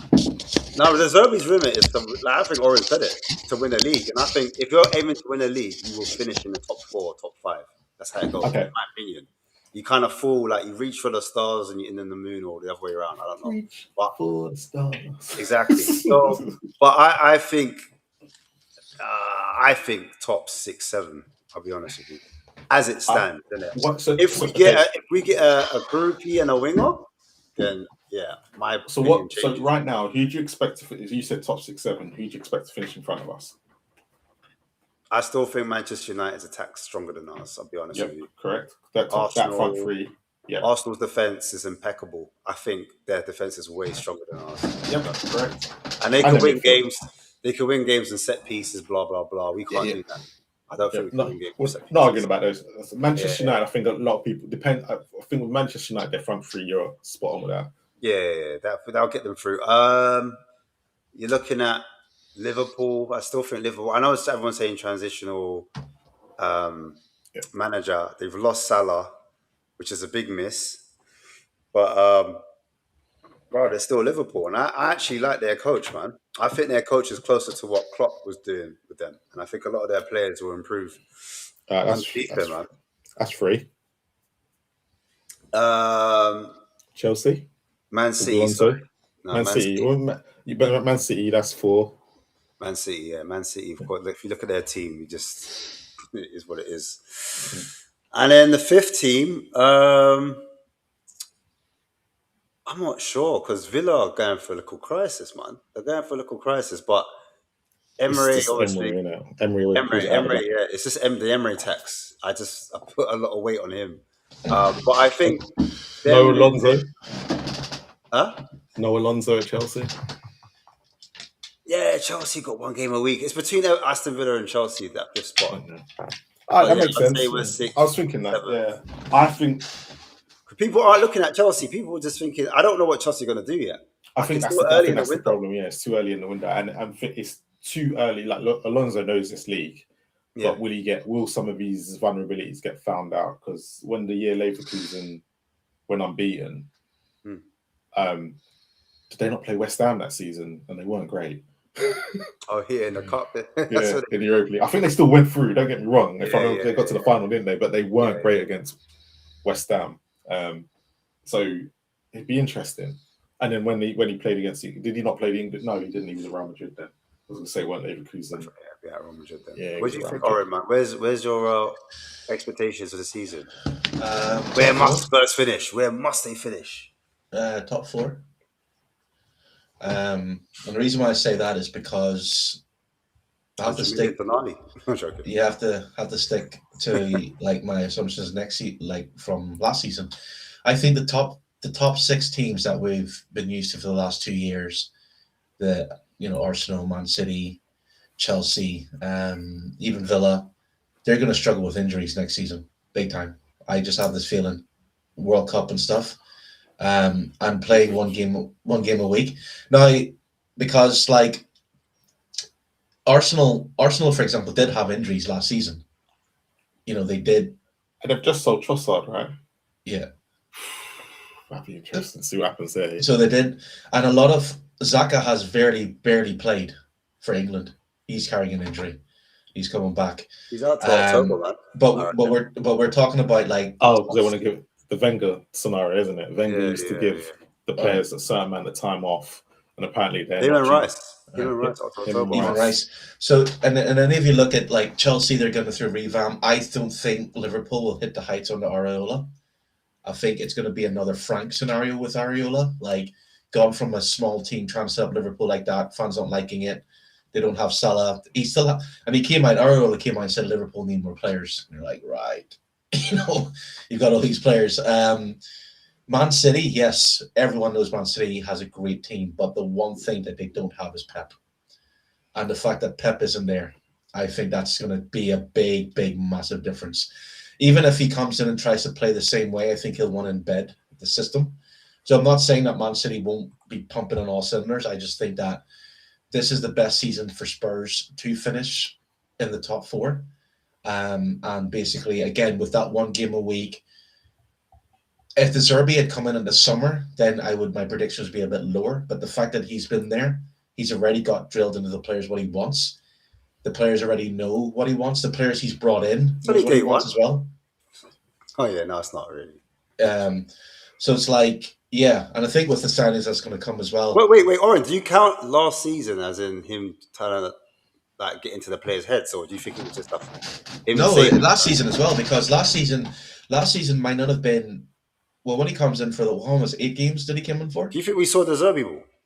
No, but it was never about that. In fact, De Zerbi coming in, was it 8 games that he came in for?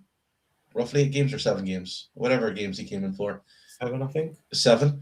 But yes, he didn't do De Zerbi ball, but what he did was even more important. He linked with the players' mental level. He got those players trusting him. He got those players wanting to play. And I remember against, I think it was Wolves, when the pressure was on for Spurs to win, and De Zerbi was very quiet. He wasn't animated. He wasn't jumping up. And the pundits were saying, is he sick? Has he given up already?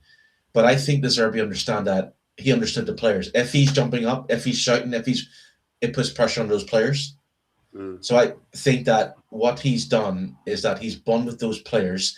They now look at him as someone who pulled them out from relegation, who saved their careers in a way. So the players that he's bought in, every player that he's bought in, one from Brighton, who's already played for him. Tonali knows him from Barca or wherever he's come from, and Fernandez has already said as well he's there. I just think that he's got the players in, then he can now play De Zerbi ball because they trust him, and he's got the players to implement that now.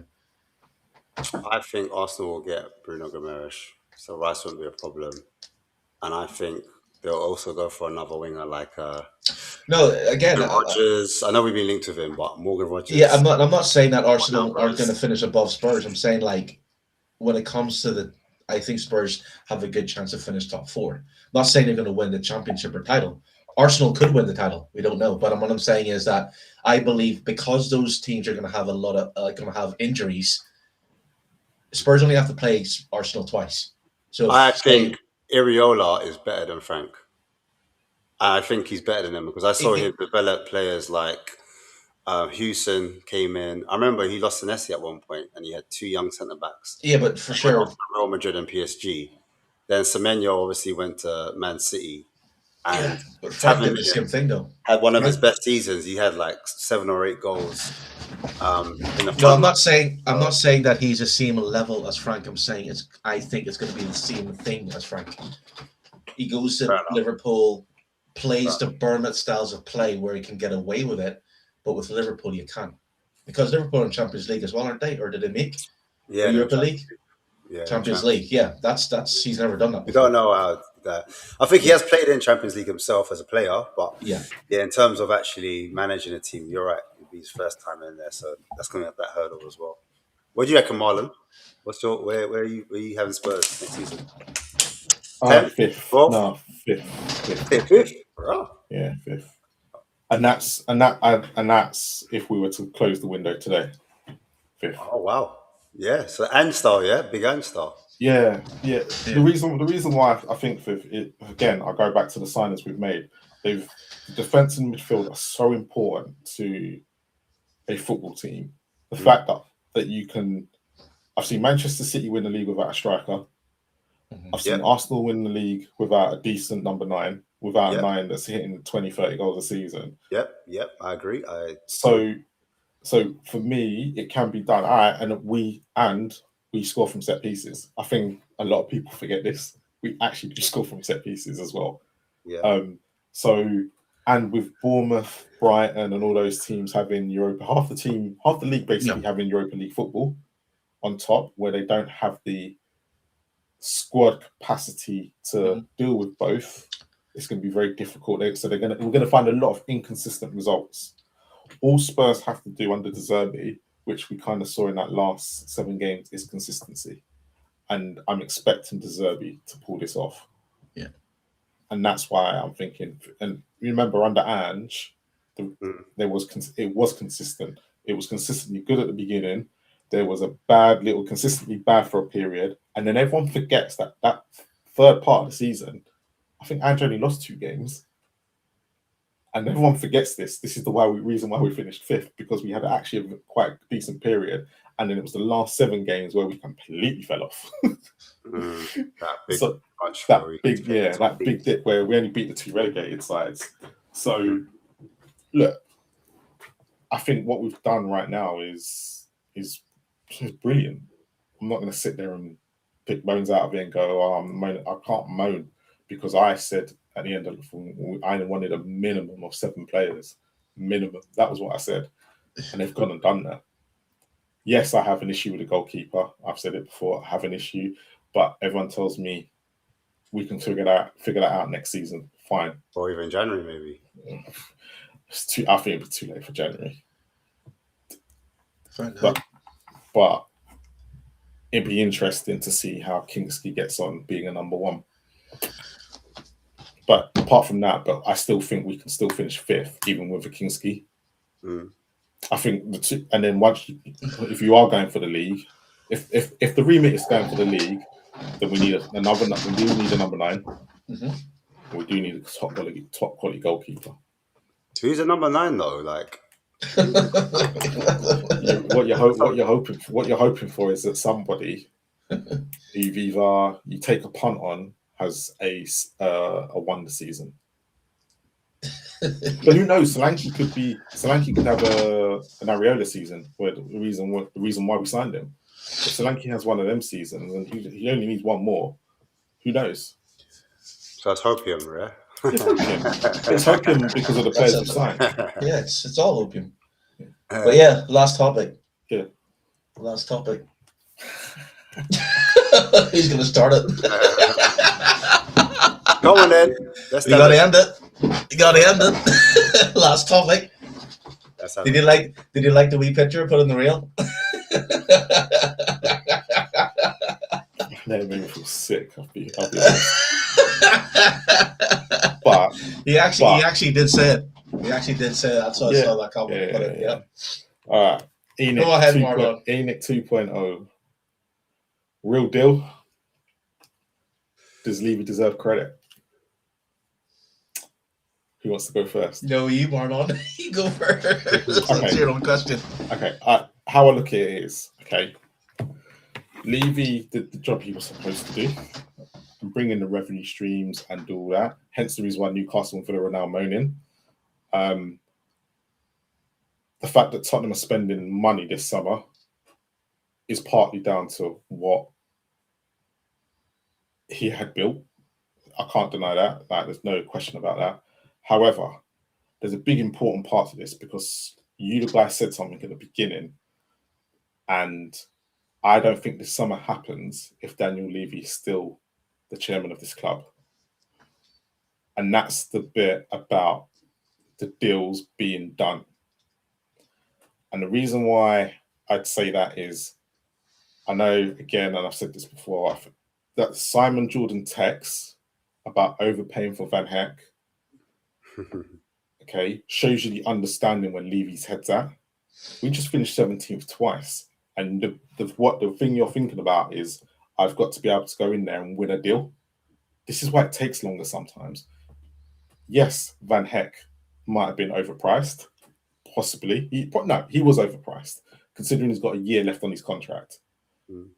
But there's two important factors to this, and this is where Daniel Levy doesn't understand this. After being in football for 25 years and seeing what's happened for the last 2 years, how sometimes you've got to sometimes do certain things differently, is one key thing has been all the players have been brought in early. And that is that I think is going to be a massive difference to a reason why we are going to finish higher. Yes, have we overpaid for Tonali? Probably. Have we overpaid for Fernandes? Probably. But you can't expect to finish 17th twice and not be in a position now where you're not in the Champions League, you're not in the Europa League. You're going to have to spend some money. So, and I think that ENIC, again, it goes back to what you said, Oren, we're in a situation where they had no choice. They had to spend, they had to do something this summer. And I think, what's his name? Ralph, what's his new guy's name? Ralph Mawson? Yeah. Rafi. Yeah. Rafi Mawson. He's key to this. He's very key. From what I understand, and this is only me from what I understand, I don't know if it's true, he's a closer. He knows how to get deals over the line. And from what we've seen, if that's true, we have seen that in these last few weeks. So Levy can get credit to a certain point, but if I'm looking at it, I reckon we could have spent this 2-3 years ago. But I think between him and Lewis, Dad Lewis, I think they were in the same mindset. And Daniel Levy, for me, and I make Sim right. And when I heard Sim say this, I thought, you're probably right on this. When he went into the negotiation, he had to win it. It wasn't about what was good for Tottenham, even though he thought it was. There was no budging with Daniel Levy. It was my way or the highway. And sometimes in the last few years, it's literally cost us massively. I agree, man, but I think Oren might have a different view. No, I kind of agree with Marlon that both sides. The one thing I would change is, I think the one big difference is the fact that Joe Lewis is no longer running the club. I think this is from last season as well, because yeah, but the reason why I pointed at both of them is because you say last season, but Levy was here, and a lot of people look at him for the Eze deal. And well, we all know, yeah. I think the Eze deal came out. I actually saved this on my other computer. And the Gibbs White deal, because he was stupid enough. Okay, I know what he did.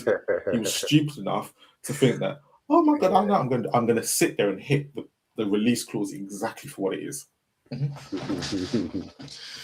Yeah, no. I just think that. The board were the ones who were making the big calls and the final calls, and not giving the necessary funds. And I think it's a team thing. So I think like Daniel Levy can only do what the board wanted to do, and I think the board, with ENIC spending this amount of money, I think if they hadn't, there would be no Daniel Levy to have a go at. There'd be no Joe Lewis. There was, last season, Vivian Lewis and all of them saw exactly what Spurs fans saw of them. They saw the pain on Spurs fans' faces. They made the deal of, we're going to bring Semenyo in. They got Conor Gallagher in. So I think that them getting rid of Levy or Levy stepping down, whatever way you want to call it, and then that opened them up firsthand. It wasn't a case of Daniel, here, sort this out, here's money, sort it out for us. They had to sort it out. And I think they've came in now, which is beneficial for the whole club, because I think now that they know that if they sort Spurs out, the family name gets talked about again in a good light. They don't get any bad negative images. But as far as I'm concerned, Daniel Levy did everything he was hired to do and bought in to do to create the revenue. I was watching why your stadium is so important, this video done, and it's basically because a lot of things what's happening right now, the big question that a lot of people are asking is, how can Spurs afford this? Very rarely has a club broke its own transfer record twice in the space of 3 days, and Spurs have done it, and plus the big wages. So where are they getting this money from? And I think I said more on the clip, whereas I was listening to this guy talk about what Daniel Levy did, and I was like, Spurs are paying 45% what they were needed to. They were 45% under the wage salary that they were. So because of that, and because of the endless amounts of payment transfers and how transfers are structured, now Spurs are able to pay this amount of money. And again, Daniel Levy did say, when I leave, the fans will appreciate me. But we don't appreciate him. You don't. And a lot of anti-Levy fans won't. But you have to say that the reason why Spurs are spending this much, and again, everyone can say, and everyone will say, Daniel Levy wouldn't have done it. But in truth, Spurs never finished, apart from the season when they did finish 17th and won the European Cup. Before that, Spurs never really finished in that position. And I'm always going to maintain it that I think that Daniel Levy wanted to spend big, but then went to Joe Lewis on the board and they went, no, we're not. Because we look at them as business people. Business people only invest in something that they know they're going to get a return, genuinely. So I think I don't think he did want to spend big. And the reason why, because you've said he's coming to do the job and increase the revenue. So if he was going to spend big, the revenue would have decreased.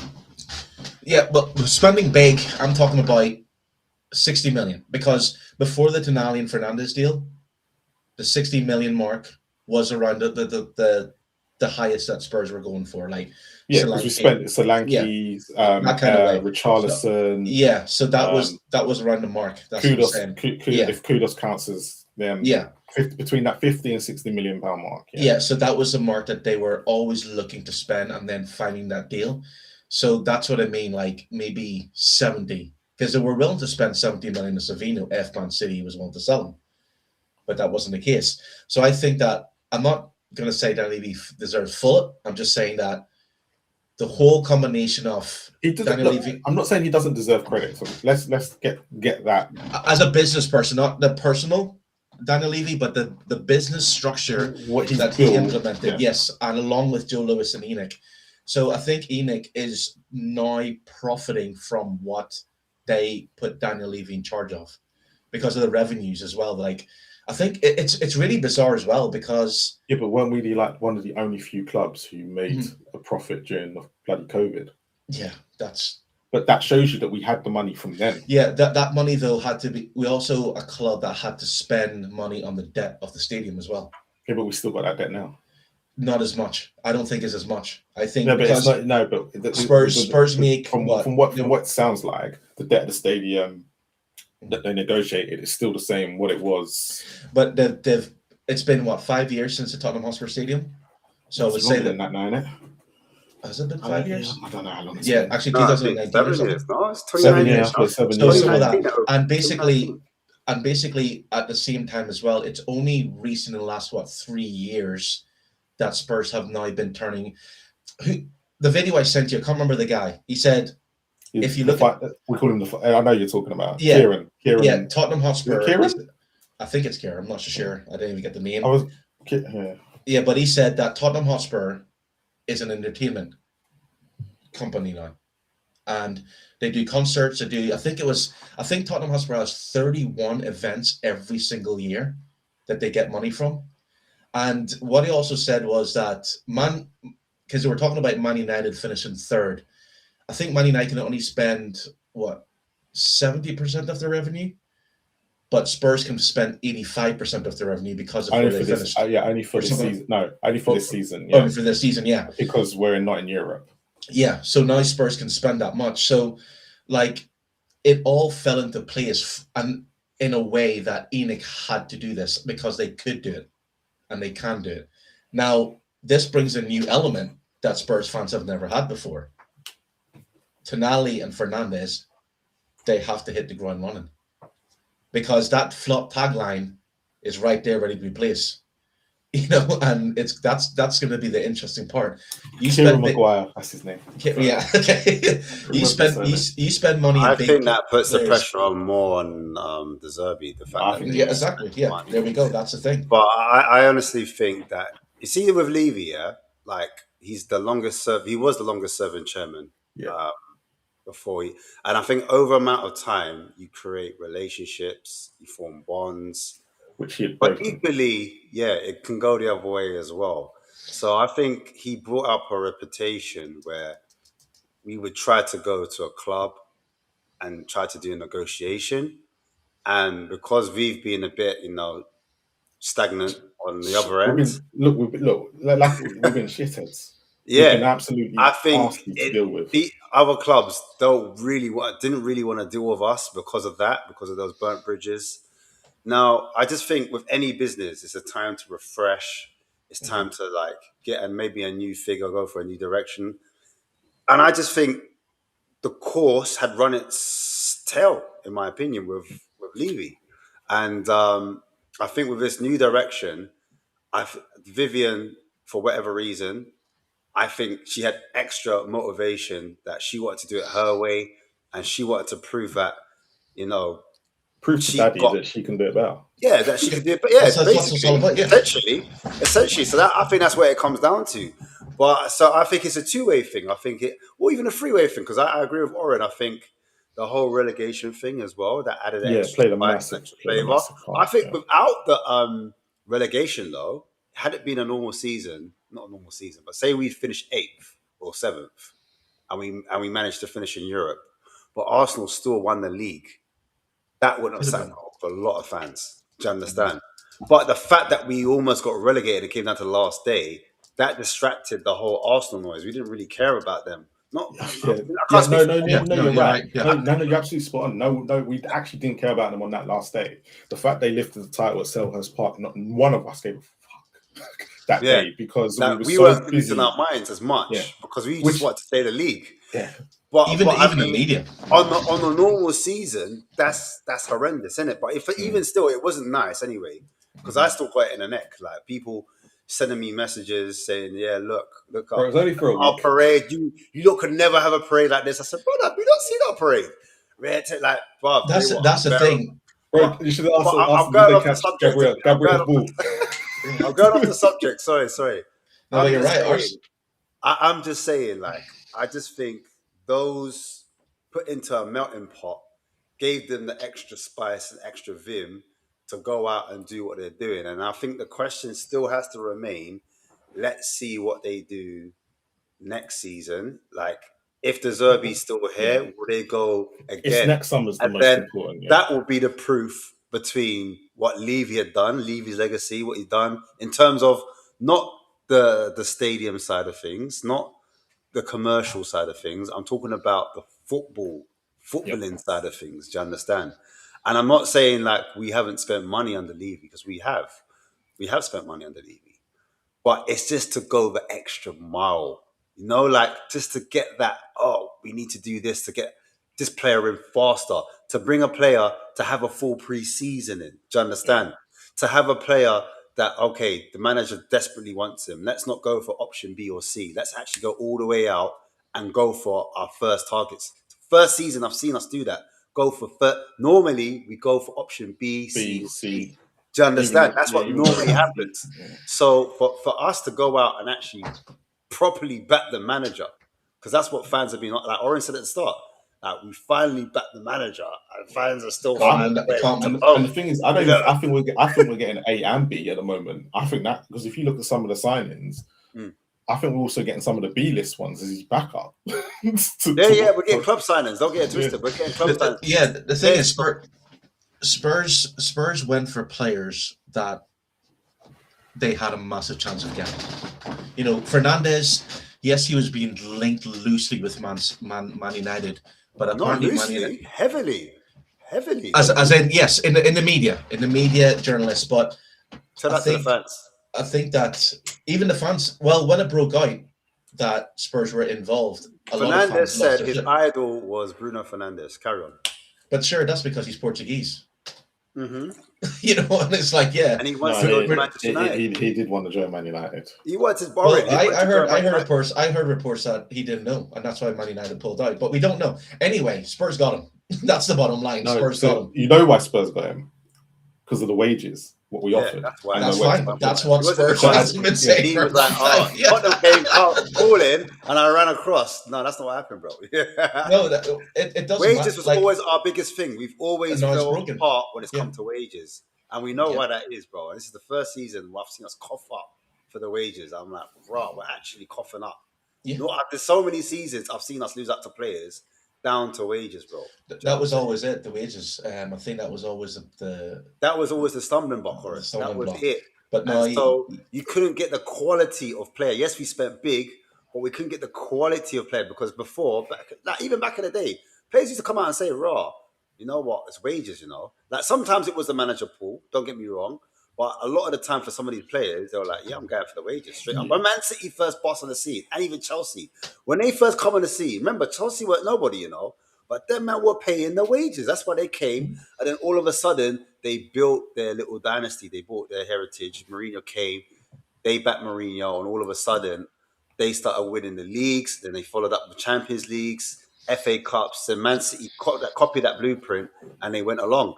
And I don't care what anyone says. Anyone in our position, because people will say, oh, we just used our checkbook to get out of the situation. But why wouldn't you? Why wouldn't you do that? Like to get out of this situation. Of course you would buy your way out to get out of this situation. But under the previous owner, I don't care what anyone says, we were not doing that with the wages, bro. We weren't, even if we were in a good position, we would always haggle and delay and try and do a little, do you know what I'm saying? He had to win it. You know he had to win it. That's Well, the it's one. an ego thing. It's an ego thing. Yeah, I mean, sorry, Marlon, even the time, I remember when we first bought Paratici in, and we got the what's his name? The City Group guy, the bald-headed guy with glasses, the other one. I know you. Anyway, forget him. When Paratici first came in, Daniel Levy said, "I'm going to distance myself from the football operation, and I'm going to concentrate on the commercial aspect. I'm going to let Paratici run the football side and get on with the signings." Before I knew it, I heard Levy. Levy's the one that got Spence over the line. Levy's the one that got Porro over the line. Levy's the one that I said, I thought you were leaving it to Paratici. I thought you were going to just back off. And every time like we had another football operations person, he came in, they said the club will come out and say, yeah, Levy's distanced himself. He's going to move back into the background. But for some reason, he was always, he had to get involved. He had to get his fingers in every single pie. And I would prefer it if, you know, what said person, they're just left to their devices, let them get in their job, trust them, let them close the deals like Rafi Morrison's doing right now, and the rest is history. Do you know what I'm saying? But that's just how I see it, bro. I'm not saying I'm right, but that's just from my personal revelation. Yeah, it'd be interesting to know who's dealing with that situation of the finances, as in that last bit of negotiation with the club. Is it Mawson or is it? Well, is it a team job? Is it a team job as well? Yeah, is maybe, it like a single person? I think it's the transfer as well. I think it's how Spurs. A lot of people don't understand how transfers are paid off and how it's done. And I think the issue, because remember, there's an article about Bruno Fernandes, and we all know what happened with Bruno Fernandes. But he actually came out and he said that he was all set to join Spurs. Sporting had agreed. They've all agreed. And then Sporting Lisbon upped the price. And I think with the struggle with Spurs has always been, what are we going to pay up front? Then the installments. And Levy's always trying to hustle and trying to get the best deal. What Spurs have done now is like, right, how much do you want up front? This, there you go. No ifs, ands, or buts. because they did bit low ball Newcastle for the first. And I think it is that case now of like, right, how much do you want? We're going to go back. It's not like we're going to go back, go away again, come back. You know, it wasn't that. That's what happened with a lot of Spurs under Daniel Levy. We'll try and work it. It's right. What's the package that we can offer? So with Daniel, if he hadn't heard wind that another club was involved, so he would have probably not known Manchester United were involved in Bruno Fernandes. So he probably was doing the Daniel Levy pieces of things that he likes to do, where he goes very low ball. And if Sporting Lisbon chairman has record of this, that he does agree something, and then he'll come in after. And Daniel Levy would have probably gone, no, not now. Manchester United was sniffing. Yeah. And that's but Marlon, that's the whole point. Clubs call other clubs. You know, the agents call other agents. Of course they do. But Daniel Levy always seems to think he's on an island by himself. So what's happening is, and it's not just the Bruno Fernandes. I remember Luis Diaz was the biggest one, and Paratici almost lost his mind. The agent will call Liverpool and be like, "Hey, Liverpool, listen, you know Tottenham they're on a cusp of agreeing that price. Do you know what I'm saying? Yeah. Like they're taking long. They're trying to haggle us. Like, bro, are you happy to pay this money? All right, cool. And another one, like Ronaldo, we can go on forever. Mane, like there was so many players that we were. I remember Poch definitely wanted Mane. He definitely wanted him. And the way they were increments. Mane was at the training ground. Yeah, he was at the training ground. What they would do is they put the phone down. That was their style. He did it with Eze. Put the phone down, turn the phone off. 5 days go past, no answer. 6 days go past, no answer. 7 days go past, no answer. Do you know what I'm saying? But it's a negotiation style, isn't it? And that style used to work back in the day. And you can get away with certain deals. It works. Like the person that's going to wants to sell their player, they might panic and think, "Oh my goodness, all right, let me just sell the player for the asking price." But then, like other clubs, other agents, they all talk. Oh, what you going to talk to them? Ah, cool. And then all of a sudden, people started using us. They'll start using us, saying, "Oh yeah, let's do a rumor for Tottenham. Let them think they're coming in, and then what we'll do is we'll get another club in and we'll sell them to bro." And it's all because of badness, bad business, bad history. There's so many elements to it. Do you know what I mean? But it's all part of the game, I guess. Do you know what I mean? It's all part of it. That's it. It's like agent fees as well. That's a big thing. Yeah. Agents will call up each other. Agents get paid a lot of fees, big fees. You pay your agent well, you can get any player you want. Well, almost any player. It just depends on how much agent that's the fees reason why there's so much talk on Rafa Leao, because we've done business with Fernandes. He's got the same agent as him. Do you know what I'm saying? It's the same agent that when we were going for. Do you remember we were going for Neto? That's at Chelsea. The same guy. It's the same agent. He was offering Neto to us, and then we were messing about. We tried to do an exchange deal with Skip. Said, here's Skip and some money. And they were like, George Mendes, no. Huh? Is it George Mendes? Yeah, George Mendes. Oh, George Mendes. So we offered we offered Wolves, Oliver Skip, plus cash in it. And they were like, "Oh, fuck that, we want our money, bro." Hey George, sort this out. George just called up Chelsea, boom, boom, boom. Chelsea like, "Yeah, how much?" All right, cool, boom, boom, boom. Spurs, you're seeing it with Newcastle, just getting gazumped. That was us. What happened to Newcastle right now? That was us. Do you know what I'm saying? Under the previous. Newcastle willing to spend money as well. That's the funniest thing about it, and they're still getting. Exactly. Yeah, the thing is as well, like, because a lot of, like you said, the content creators are losing their minds, and it's finished 17th, and even pundits are losing their minds about it. I'm like, Spurs are still a bigger club than Newcastle, still a bigger club than Aston Villa, marketing wise, image wise. It's not even that. If you look at the revenue we've made in the last 10 years, we've made more revenue than Aston Villa and Newcastle have in the last 2 seasons, and we finished 17th twice. Yeah, that's the reason why we can spend money. And forget the concert stuff and all that. Mm-hmm. You have to remember the players we've sold, and all that. That all comes into play.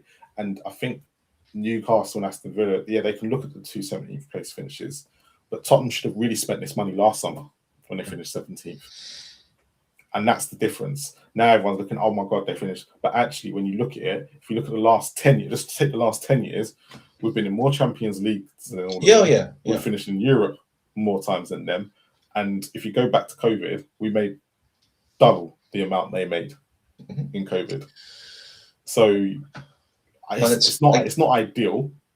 I wonder if Spurs, like, didn't they sign up with a new investment company as well, or something like that? Adrian's in the chat, so you'd know that. Or someone like that. Because the how transfers work, like I'll run a brief description of it. So say for instance, Tonali, 100 million. They'd have went to Newcastle and say 80 million, they would have offered like 60 million up front and then pay the rest in installments, like 3 years, 4 years installments. So there's an upfront, and then the rest of the money is paid over the player's contract. Or something like that. We know. Yeah. And so like basically, but what Newcastle then do is, they'll get the upfront money, but then they'll get a loan from a bank to get the rest of the money. Yeah. So then that bank then takes the direct debit from, but they have to. So I think it's like when it comes down to it, I think Spurs just went, right, this is how much up front. Newcastle don't need to do that, but I know what you're saying. Other Just in general. So so basically Newcastle now they have the money. Anthony Gordon and Ramirez wants to go. Like he's too as well, isn't he? Yeah, sold them as well. So. And this is Newcastle that came in and had the big monies. They were meant to be the next big thing, and look what happened to that. So, again, what the blessing in disguise was the 17th place finish. Arsenal win the league because now Spurs not only had to spend it, but they can safely afford to spend it, and not only spend money but also the wages. They can spend the 250 because having a big wage is not. Yes, we think it is good because it attracts players. But now you say if Spurs sit down with Mickey Van de Ven, say Spurs are finished or fourth, and they go to Mickey Van de Ven, he wants to stay. He looks at Tonali and say he's on 250 million or whatever. How much are you going to give me? It has to be higher than that or around the same. So now you have that. Spurs now was a club, I think, that the fans had a big expectations, but the club inner went, right, if they, It'll be interesting to see how these players, the ones that are not the old guard Spurs players, now they know that the wage bracket can be broken. Is there a chance now that you might see better performances from them because they know actually they can earn the money at Tottenham and not go elsewhere to go get it? It'd be an interesting part. And build something at Tottenham, actually. And build something at Spurs, because that just goes back to the whole Romero situation, doesn't it? And let's not forget, those players have also won something with Spurs. And I know Romero, Van de Ven and all that, but they've actually won something, so they know what it feels like to win something with Spurs. So if they feel that next season something major can be achieved, they can get over the line as well, innit? Yeah, they'll all stay. So yeah, it's a very interesting, and 44 more days for the transfer window to be finished. So I think Spurs. No, we've done most of our bloody business already. I don't know.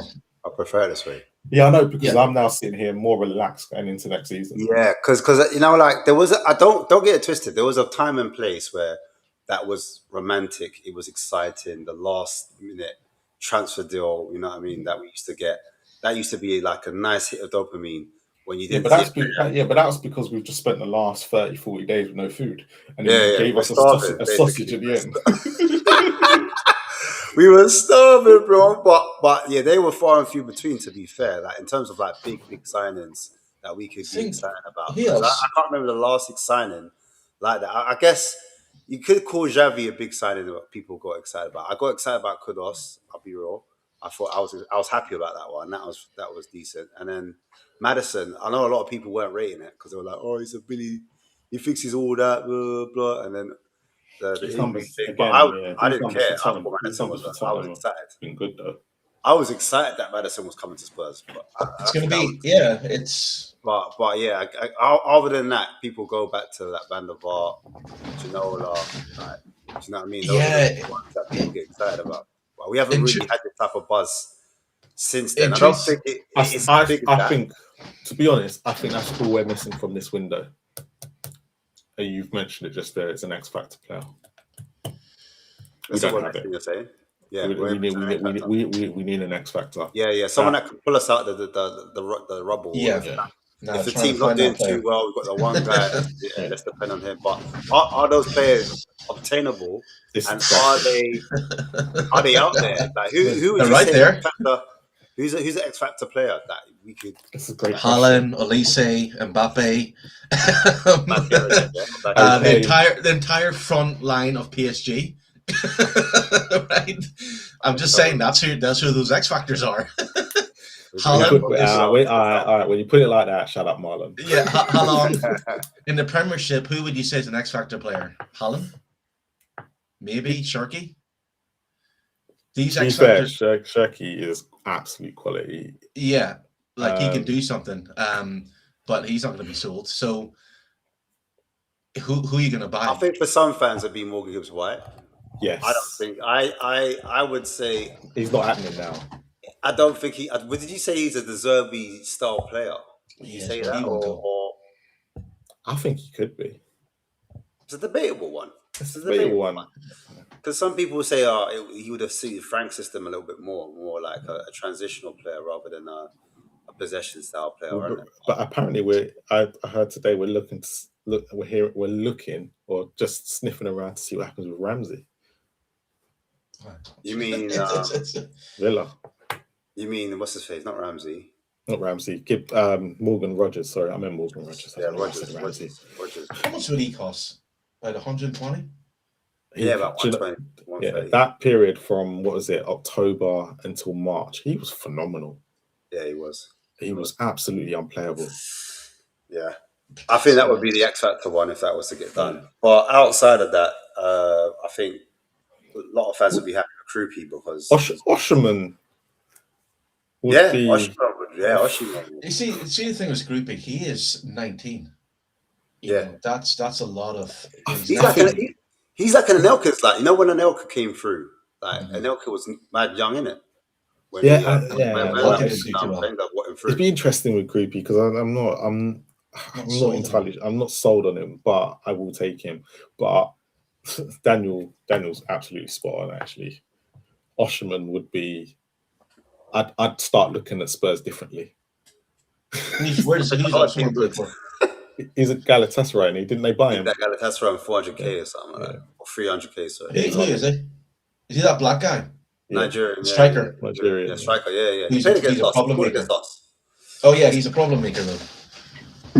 That's the thing. Not really. I think Napoli were racist to him, and like he said, "Nah, you know he just wanted a bit of love." Yeah, they were racist to him, and he just wanted him a Scudetto. He's like, "What's going on there? Why are you not being racist?" Nah, I'm out, man. Yeah, he's meant to be their star. He was meant to be their star, and they literally were throwing him under the bus. As it happens. Yeah. But like, yeah, I mean, how much he's going to cost on his wages? Mate. Like, you know what I mean? I know that. To be fair, but Galatasaray will go and spend that on another big, not because they usually spend it on like players in their 29, 30s that are coming to the end of the career but can still offer them something. Yeah. Osherman came in his peak, which is for Turkish football, which is absolutely brilliant because usually that's players. He's 20. Someone Google it. I can't even spell the Osherman. Team, yes, for real. Oh, I had it. Oh, where's he gone? He's 27. Right. He's 27. Yeah. 500k a week. but he might be the reason you could say that you go from Champions League hopefuls to challengers.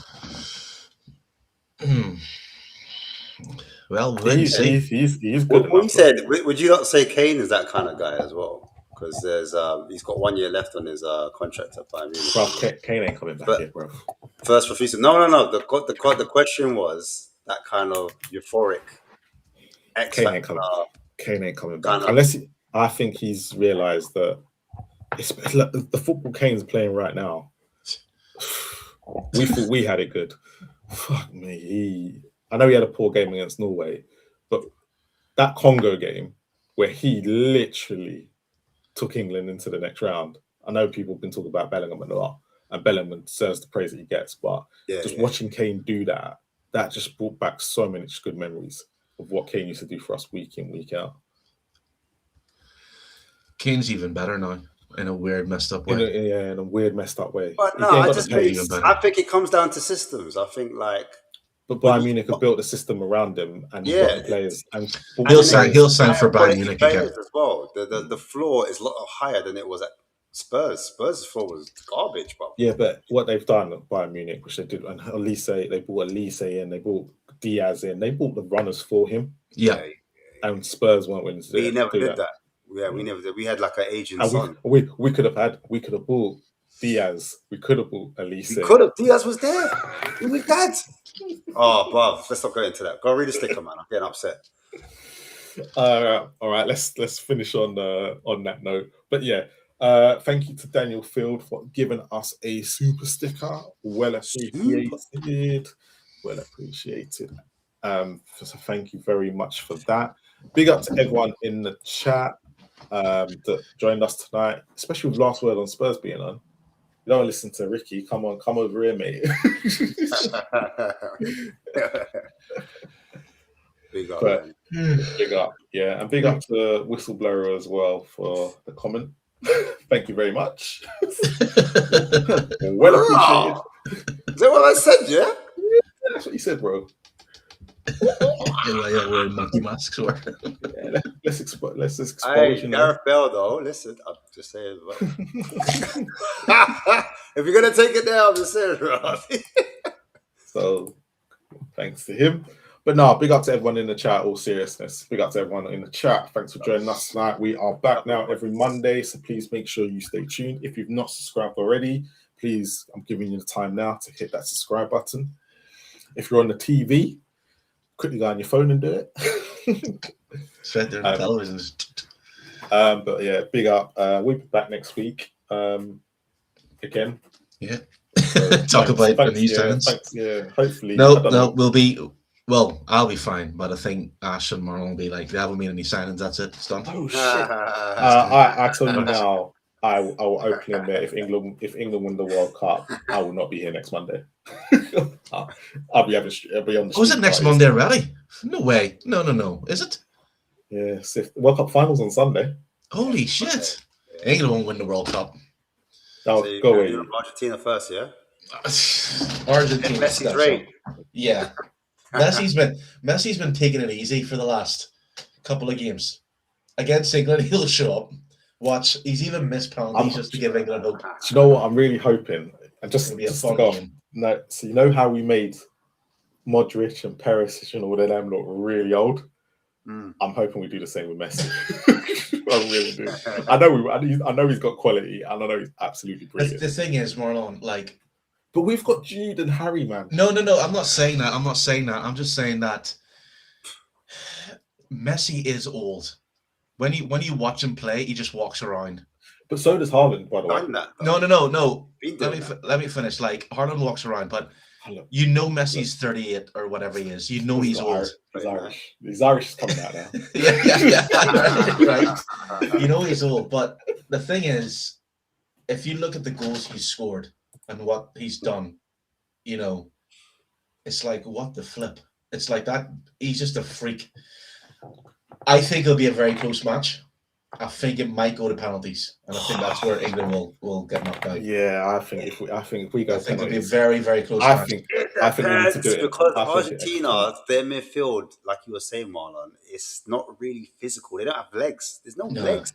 Their midfield's quite old. The Paul and who's the other guy they got in midfield? It was the amount of chances they gave. Legs. Yeah. Even though he's 26, 27, he ain't really got legs. We could outrun them. It's the amount of chances they gave up in the last two games against Egypt and against who did they play before that? They played Egypt and it was. How can we forget Cape Verde? Cape Verde. Cape Verde. I'm trying to think who it was. Even Switzerland. Sure, Switzerland was 1-0 up, or Switzerland was drawn with them until they got the player sent off. Yeah, and Switzerland. Yeah, Switzerland. It's going to be interesting. It's good. I think if England win, it's going to be extra time. But I think that England will. It's really interesting as well because England tends to kick off in the second half.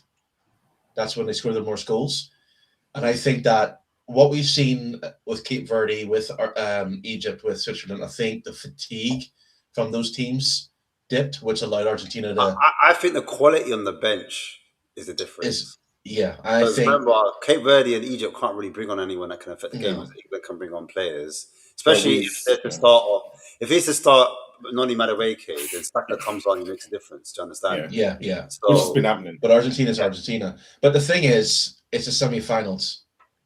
anything can happen, man. I- Anything can happen. I've watched France. Forget about it. Right, me too. That- I agree. that- All right, I agree with that. Dude.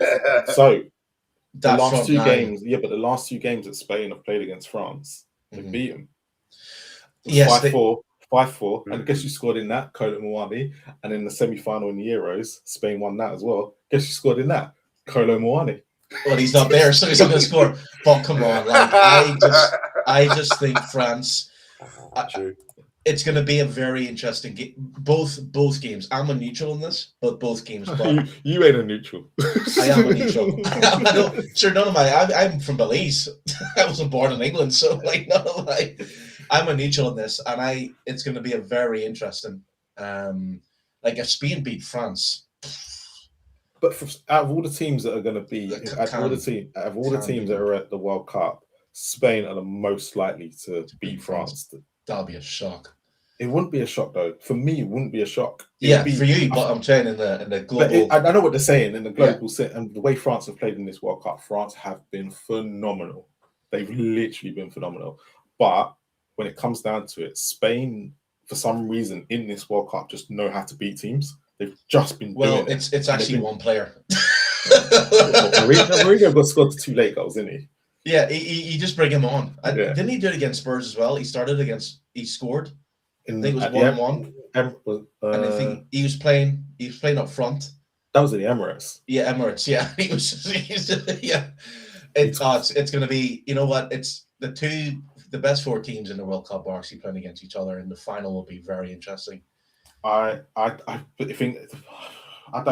England were to go through, like if England were to go through, I can't see them beating France or Spain. That's the problem. I think they have a better chance of beating Spain than France. I do not believe this. Exclusive from Spurs Corner. On the eve of Tottenham's first pre-season training session, the club's board held a brief strategy meeting with Roberto De Zerbi.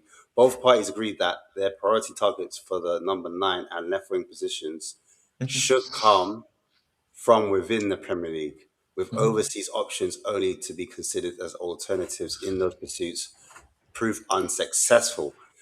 As the saying goes, the best place to look for missing sheep is within your own flock. Watch out. Yeah, that makes sense. Because it makes sense. I think there might be a chance that Spurs go for Savinho. I don't know what Man City's haggling over. I think this time Man City are the ones who are waiting for something. But 44 days left even after the World Cup's over. That's enough time to find 2 players. You know what I mean? And again, I think that's what we're waiting for, because yes, United are linked with Somerville, and other moving parts. So players coming back, the top players are coming back. Do they want to stay at the club? Do they want to be sold? Does Guppo want to be? Because Guppo was in the Netherlands, wasn't he? So he's away from Liverpool for 4 weeks. So when he comes back, then because Spurs right now, I think what Spurs have to do is figure out on outgoings now. Yeah, but and Gakpo also had family issues, didn't he? Yeah. So could be Savinho, could be Coupe, could be both, could be all 3. You don't know. That's the exciting thing about the window. Apparently, Spurs still have 250 million to spend. Apparently, so don't say too loud. No. Clubs know it, but clubs can't do anything about it because clubs need the money. How much is Haaland? 250? You reckon? No, I think Haaland would be 150. Why not? Why not? He'd won £1 million a week, £52 million a year. Yeah, that's all right. Sure, if Spurs win all 3 trophies that Champ won his first season, that pays it back. But yeah, I think it's getting that top quality number 9. But like we talked about last year, there isn't a lot of top quality number 9s in the Premiership or around. Not a lot. Who was top goal scorer last year in the Premier League? Haaland. Yeah, it's Haaland. And Igor was after him. Igor was second. Igor, yeah. Look at Igor's World Cup turned out. Fucking useless. It's not finished. Yeah. The only reason why I'm saying that is because Do you remember when back in the day you used to watch when Brazil were at the World Cup? Your whole evening and was planned on that Brazil squad. Fucking useless. Yeah, when they went like Brazil, everyone remembers Brazil from nostalgia. They're not a good team anymore. They haven't been good for nearly 10 years though. Yeah, since they got that thrashing from Germany 7-1, they wasn't good that year. That was it was more Neymar. Yeah. But what I'm trying to say is but Neymar's not. No, when you think about it, Neymar's not at the same level as what we used to. No, of course not. But that's when they still had the aura almost. Yeah. Well, he was the only one left. Yeah. Yeah, and then Germany just demolished them, and they haven't been good. They've never been the same. They weren't even the same in that World Cup. It was only because it was at home where I think they got away. Yeah, and they got ripped apart. But they don't produce. So think about it. A message to Brazil: please come back. We need you. You are about the World Cups, man. Come on. I don't think they will. There's no hunger from those players anymore. They play for the big clubs. You know, but they're not playing for like when you think about that front three, like Cunha, that's what I mean though. That's like Cunha's only just joined Man United, so he was at Wolves before. I'm trying to think who else. Igor was obviously at Brentford. No, but what I'm saying is, when you think about those old Brazilian players, the story was they were playing football on the streets, playing kickboxes. It was a hunger that football was used to feed their bellies. It's not that anymore. Do you think Vinicius Jr. has to worry about it? You know, he's been pampered. That's what I'm saying. And it's not just Brazil, because we can also say the same with the German team. What the hell happened to Germany? You know, not even making it, getting beaten. It's the same thing. When you don't have young kids from the streets anymore, this is what's happened. Yeah, but Germany did something different. So Germany knew that, and they had to do something different, which is what England copied. So England are in the same predicament right now, where we've got our youth coming through, but will there be a time when that runs out again? The thing is, with the Premiership all over, youth players are not getting. But France are producing them. Yeah, France are producing them, but that's for like I would say one team, PSG. They can afford, because let's be honest, PSG is the Farmers League. Remember, so I'm saying in the Premiership, if you look at the array of like young players that came through in the Premiership that you can actually say are phenomenal. You know, like who would you say that are like wow? That makes you go wow. What, from the academy you're talking about, or what? Yeah, from all over. Like we always, you know, there's always a player. Like I remember, like of Ryan Rooney and a couple others. You always looked at that and like wow. But I can't think of personally in the last 3 years that I look at a young player that I've went, wow, that's the next big thing for that club. Elise. Who's he play for? Bayern Munich now, but he came through from Chelsea, went to Reading, signed for Palace, then went to Bayern Munich and England. Yeah, Tottenham were looking at him as well. And how old is he? How old is Elise? 23. Yeah, 23. Yeah, so Elise, yeah, maybe. In the Premiership, though? Timber, maybe? Who could you say? That's a thingy. Like a player who's 18 to 21, who's of like, you just look and go, he's the next big thing. He's going to win Ballon d'Ors. He's going to be at the Prem, top star. I think the one player that people are going to be talking about, maybe he's a bit too young right now, but probably is Max Dallman. Who's he play for? Arsenal. Right. So you think he'll be that Ballon d'Or type level?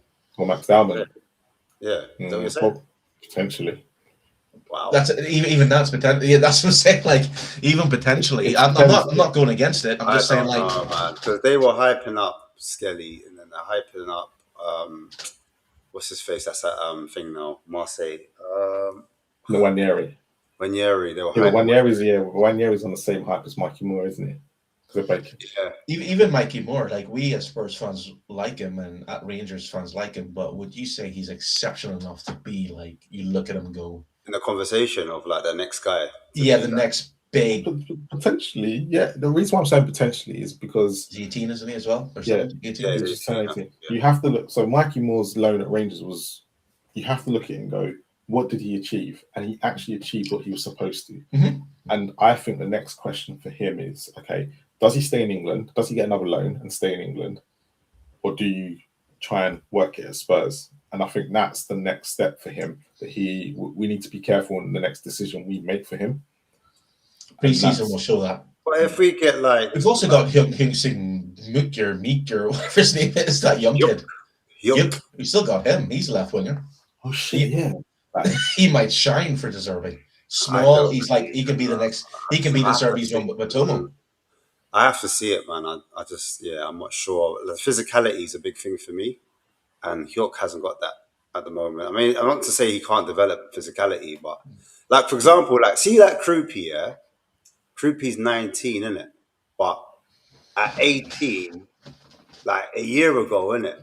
Like you could see that Krupi, like he's gonna do something. Do you know what I'm saying? If you're like 18 and you're banging like 22 goals, like I don't know. That's the type of level I need to see from my young guys. Like, that's really like. And then coming into the Premier League and then scoring 13 in your debut season. That's the level, isn't it? That's got to be it. Like, and there's clips going around, and he's doing things. I'm like, right, this is a throwback. This reminds me of the 90s where he's juggling the ball, flicking it over his head, catching it at the back with his back heel, in between his heel and his thigh, flicking it up and then volleying it, hitting the crossbar. Like, you know, like what Ronaldinho used to do? When he just used to hit the crossbar for fun and he used to come back and he's juggling and hits the crossbar again. That's what Krupi's doing it, but he's hitting it top bins. Back, back. I said, that's level. I know it's training sessions. I know. But he actually didn't score 22 goals in terms league. He didn't score 20 goals in League A. It was League 2, wasn't it? No. Listen, hear me out. No. Don't do that. No, I'm just answering his question, bro. But listen. All right, cool. All right, we're going to do that then. Yeah. I just answering his question. Put Mikey Moore on loan. Yeah. And I want to, not even that, in Scotland, Mikey Moore's got to get more than 10 goals next season. Straight. If he goes back to Scotland, he's 18 years old now, he's got to get more than 10 goals, bro. Because you're talking about Ballon d'Or conversations. He's going to be the next one. Go Scotland and bang 10 plus goals, bro. That's what I need to be seeing, bro. Do you understand? I'm not having it now. People talk about Lancashire, this, that. How many did you got in Championship? Did you bat up the Championship? Because I remember when Bowen and them, man, they were at, obviously they were older, but they were hitting Vardy. These guys were hitting numbers. So I need to see numbers. I need to see goals. I need to see some serious out. So Mikey Moore got 7 goals last year. He needs to hit 10 plus. If we're talking about but he was played out. How you're talking about Ballon d'Or and all of that. He needs to go to Scotland and rast that. That's what I'm saying. You might do, you never know. And then come Prem debut season and just be on it. Because Oren was talking about Wayne Rooney. I'm like, all right, if we're talking about that conversation. You can't. Wayne Rooney was. Okay, that's I was given the examples of like Wayne Rooney. If you look at what makes young players break through the teams, they look exceptional. Because Wayne Rooney didn't win the Ballon d'Ors. I'm talking about fast forward to now. Wayne Rooney started off with Everton. He then went to United, and he got a little bit of leeway because he was young and he became better and better and better. But with how the Premiership is right now, I'm not just talking about Spurs. I'm saying that the top 6 clubs or the top 7 clubs, whatever you want to put them, whoever you think they are, can they afford to allow a young player to blossom and give him those games? I hear all of that. That's fine. Yeah. So Coupe, as good as he is, he's still young. He's done it for Bright, and he did that because defenders don't know him. But if he's starting regularly, does he get found out? And because being a good player is not only being good, it's also I'm not calling him, by the way, Ballon d'Or level or anything like that. I'm not going mad with him. Mm-hmm. But I'm just saying, if we're gonna talk about Max Dowman, we're talking about. I'm just gonna go throw this name out there. Yeah. Yeah, go on. Because there was a guy that when he first joined the Premier League wasn't banging them in every week and turned out to be world class. Cristiano Ronaldo. Different yeah, but this is what I'm saying. You just don't know. He had the potential when he joined United, and he was brilliant. I remember everyone was like, "Oh my god!" But his final ball and crosses his final ball and his goal 19, scoring hadn't come yet. He It's had to. decision making, yeah. It's decision making. Because remember, he was young. He was trying to do all the He was stepping. so raw, yeah, But you can see, obviously, like there was talent. I remember the Exactly. friendly. I remember watching that friendly, Yeah. Sporting Spurs versus Man United. And this is why I don't know why I was watching that friendly, but I do remember watching. Yeah. And this is why I talk about potentially, because at that moment, I bet we would have been saying potentially Ronaldo could be Ballon d'Or winner. Not knowing if he ever would be. Yeah. You just don't know what the career path. Where Messi, you kind of looked at him straight away and went, "Yeah, that's yeah." But that's what I'm trying to say. Is like I'm not saying these kids will be young players. Like Ronaldo got it. You know, Ronaldo. See though, like Ronaldo had a little something. And the fact is.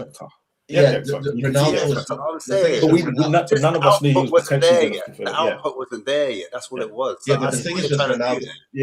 But with Mikey Moore, I'm not saying Mikey Moore's going to follow in Ronaldo's footsteps. No, this is what I'm getting at. This is why I'm like, raw, like. But we'll Krupi like right, but Krupi as well. We don't look. He's had. I'm not saying Krupi's that. Yeah. But he's had one league. He's had one season in League Two. Yeah. And then he's had one season in the Premier League where he scored 13 goals. Okay, which is no mean feat. He's come from League Two. Not League R. He's come from League Two, and he's come to the Premier League under a manager that's trusted him. That's it. It'd be very interesting to see how he would do under. Is it Rose? Is it Marco Rose? That's the manager now at Bournemouth. Yeah, it would be very interesting to see will he be able to produce the same numbers under him. That's all. Yeah, that's what like Ronaldo. Ronaldo as well had Alex Ferguson, who sold Van Nistelrooy because he believed in Ronaldo. I'm saying, like, my point is, I'm not like this is all across the board. I don't think young players get as much opportunities now or are allowed to have as much opportunities. They have to be exceptional. Like, I think we look at young players, because I remember Mikey Moore. Yes, a lot of comments were made, oh, he's good, but a lot of people were saying he's not good. He's compared to Yamal. The issue. I remember Yamal versus, was it Ben Davies? Who was playing left back? I think what the problem is now is the Europa League used to be the place where you were able to field these young players and be able to give them the experience. Like for us, Harry Kane. Yeah. I just thought of another player then who got a lot of exposure to the Europa League and ended up being a first-team player. But that used to be the competition. Yeah. That when you were in it, you were able to give these young players a chance, and they were able to shine. Saka was the other guy I was thinking of, because when Arsenal weren't qualifying for Champions League, it was in the Europa League where his performances was top-notch. Yeah. And he was playing left back then, and then left wing, and then he went over to the right. So it's kind of that's where.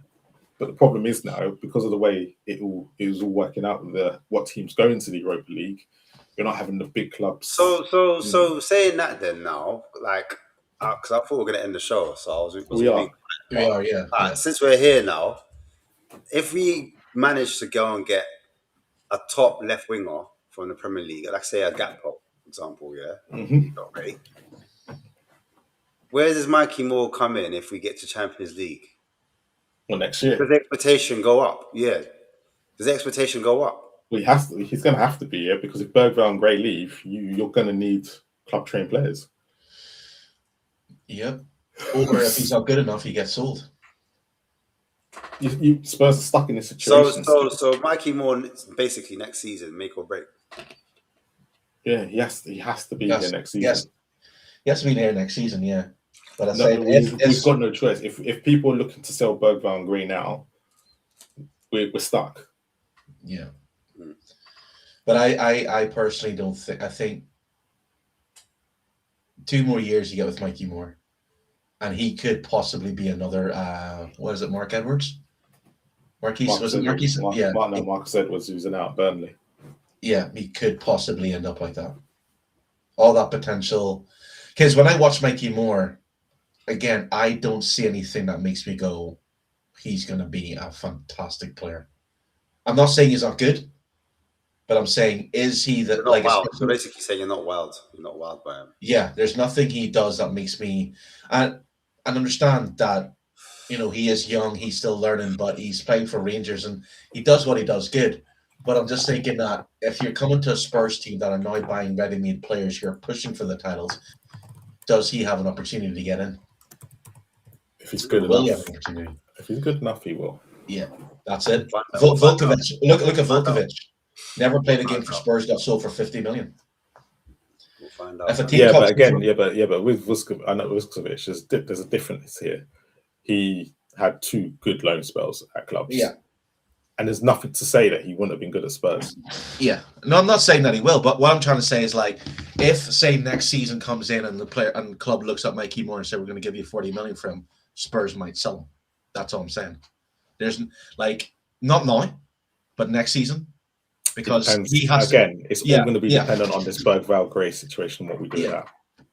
Yeah, Because I think people. I can see Bergvall. I think Bergvall's going to Bergvall go. will I think Bergvall's I going to think go. Gray will stick around. Bergvall will go. Yeah. So which means And, how long's Austin got? Or is he just going to stay because he helps our club training situation? probably that. Yeah. Is he going to get game time in any other places? That's the thing. I think for me, yeah, and don't get me like with Krupi. I think it's more a case of it's amazing now that a lot of Spurs fans are going, oh my God, he's this, he's that. Now that we've been linked with him, but he wasn't a name that ever came up before. Do you know why? Because we didn't think it was obtainable. Nobody saw this. No. Nobody saw this window coming, bro. Do you understand? I know no one saw this window coming. Krupi was on the cusp of Savinho because Savinho we've been linked with, but Krupi's just come out of nowhere. And we're like, what? Krupi? And they were like, what? We could get Krupi. Like, bro, outside of the Spurs, like, come out of the Spurs bubble, yeah? Come outside of it, yeah? I just talk to rival fans about Krupi. Just talk to them, innit? Yeah. Yeah, but they can be wrong about players too. That perspective of Krupi. Go on, no, but they can be wrong about players too because they're talking about. No, that's 100% true. That's right. That's right. But the way you were saying it, like you were saying it like it's just a Spurs thing. So no. But it's look. He's had one season in the Premier League, and my worry is when these players have one season in the Premier League, and then it's kind of go by them situation. The only reason why I push back on it, because obviously you said Solanke could have a good season, and Solanke has had more seasons where he's been dud because he's older, innit? Yeah. But obviously my man's only had the League 2, as you said, where he's banged the 22, so he's had more than one season hitting double digits. And he's in the Premier League. But in the Championship version of French. Yeah, in the Championship. But remember, guess what? That's where Drogba came from. The Championship, but then he had Premier Leagues that he was not. I'm not saying no. I'm not sitting there saying that Krupi's. I'm not saying Krupi is probably he's going to probably, but he potentially is going to be better than Solanke. But look, at the present moment, it's. Considering he scored 13 goals in the Premier League this season, which is great for a person his age. But there are other players that have been here before that we've, the thing is, do you think people are more worried, Oren? Do you think people are more worried if we don't get Krupi? No, I think Solanke in the team. No, Solanke I don't think people need to be worried. Different element. I think the whole Krupi thing only came. We should have started with this, man. God damn. No, I think that it's what has happened is, as usual, Spurs aren't linked to a player. They are all of a sudden linked for a player. Spurs fans look at that player and went, he's really cool. We need to buy him.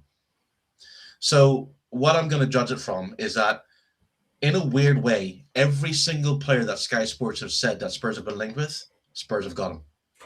It's been really bizarre. They talked about Tonali, got him. Talked about Fernandes, got him. So if Sky Sports does a segment that Spurs are gonna go in for Krupi, Spurs are gonna get him. But personally, I don't think Spurs will look at him and think, not this season, maybe next season, depending. But then Arsenal want him, PSG want him. I don't trust Danny Kyriako's judgment either. I think that's what worries me more. Yeah, I don't like 13 goals. He's 21 years old, and if you're bringing in. You don't need to say what that. When Danny Kyriaki wants, but you don't want him. Just get that's it now. I put it out there. That's an argument for next. Get him on next week. Let him. Let's get our first. before last week, I was into Krupi. I wanted him. As soon as Danny said he wanted him, I was like, okay, I've now got to think about this.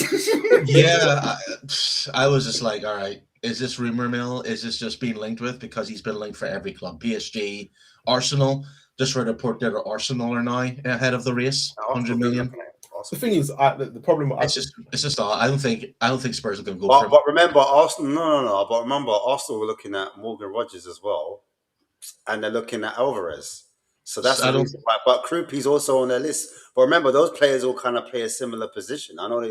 Remember, Morgan Rogers can play in a 10 left wing. Do you know what I'm saying? And he can't really play false 9. But remember, you got Alvarez that can play false 9. Alvarez isn't going to go. 10. Who does Alvarez play for? Alvarez plays for Atletico Madrid. And then so Krupi plays in the false 9, 10 or left wing. So they're all kind of playing in the same position. Do you get it? But there's a world where Arsenal can get both Alvarez and Rogers, isn't it?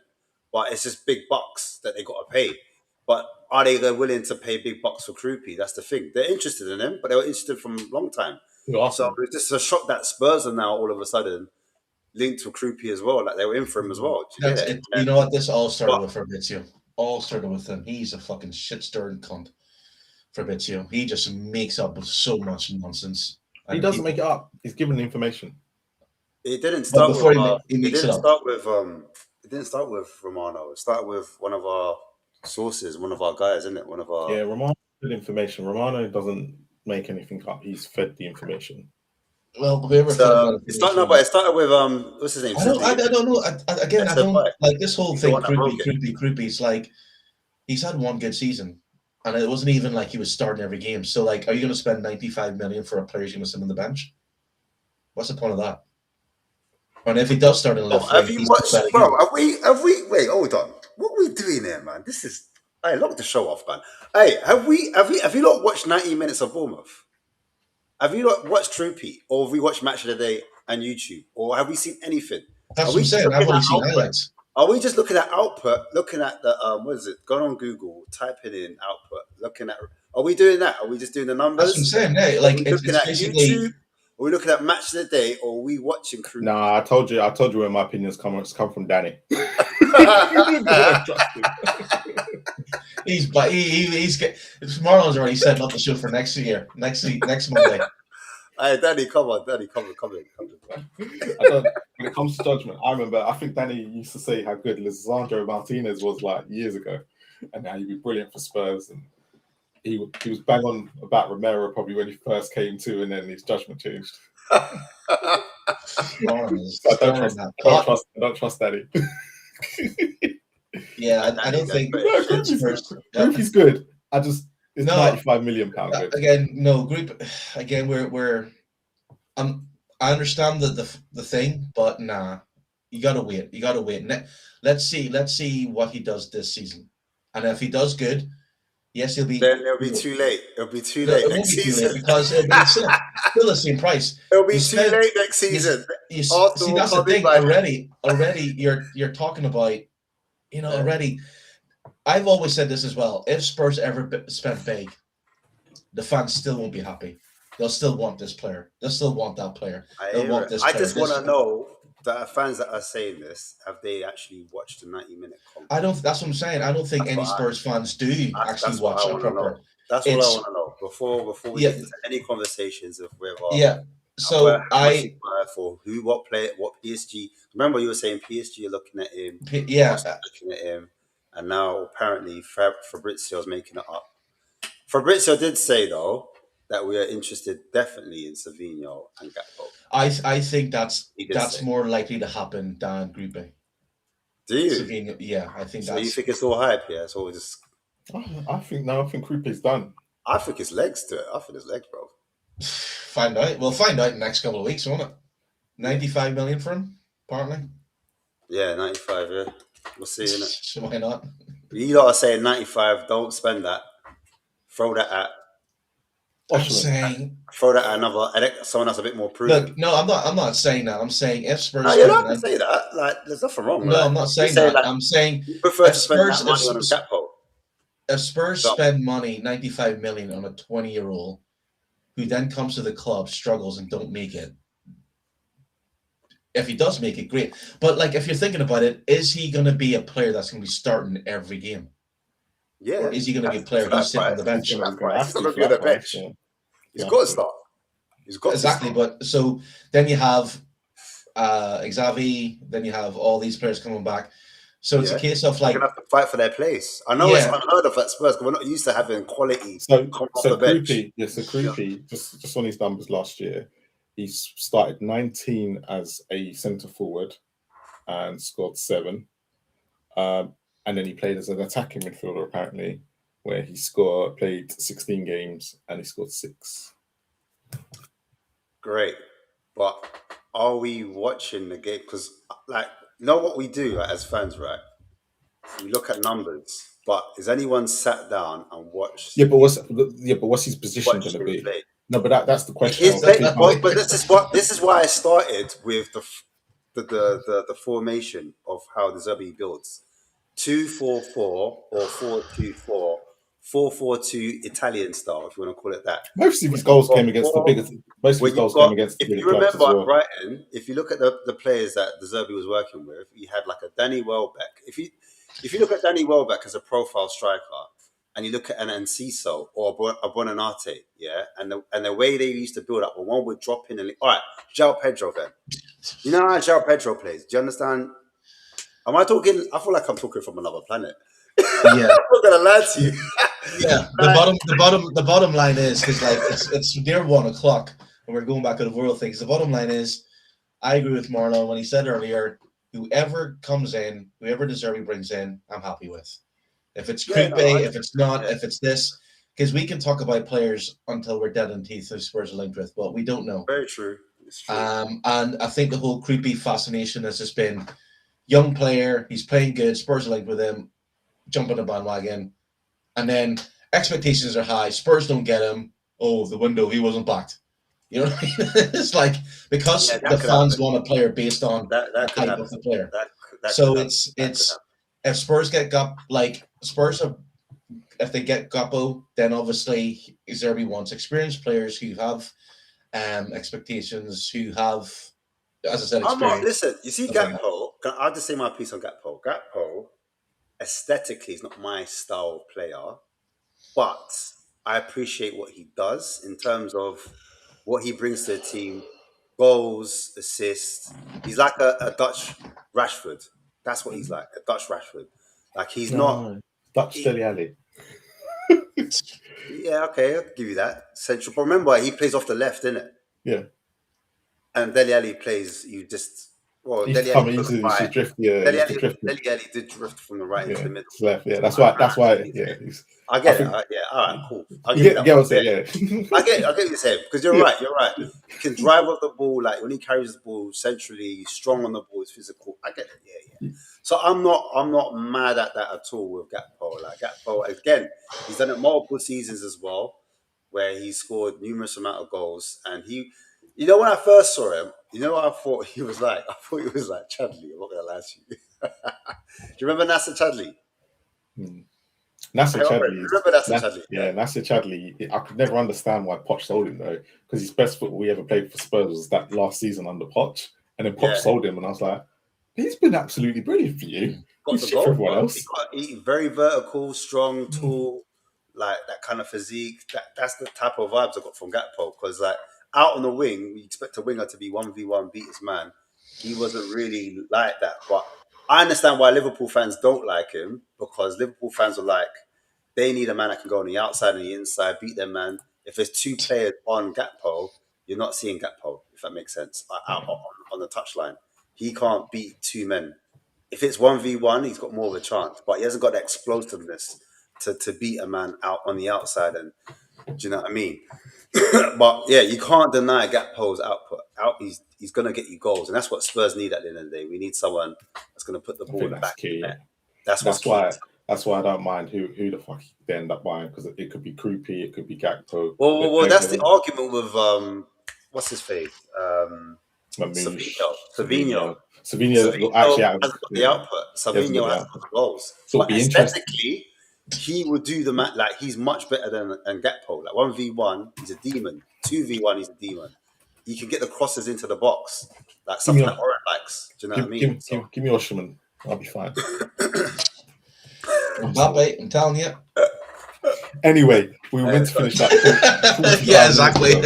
Yeah, shit to do, I guess. Ashwin and a Koopy flipping. Hey, bring Danny next week, man. Yeah, Danny, you heard. You got to come in next week, bro. yeah. Talk about Spurs signing in Mbappe. Yeah. It's gonna happen. Tell you. He's gonna moan about Romero for like 35 minutes and be like, "We didn't bring you in there for that." No, we did. We did. I mean, Anyway. it makes it easier for me to write the next reel, doesn't it? Big up. Something so. Big up to everyone that stayed. Thank you for being at our show first back, and we'll be back next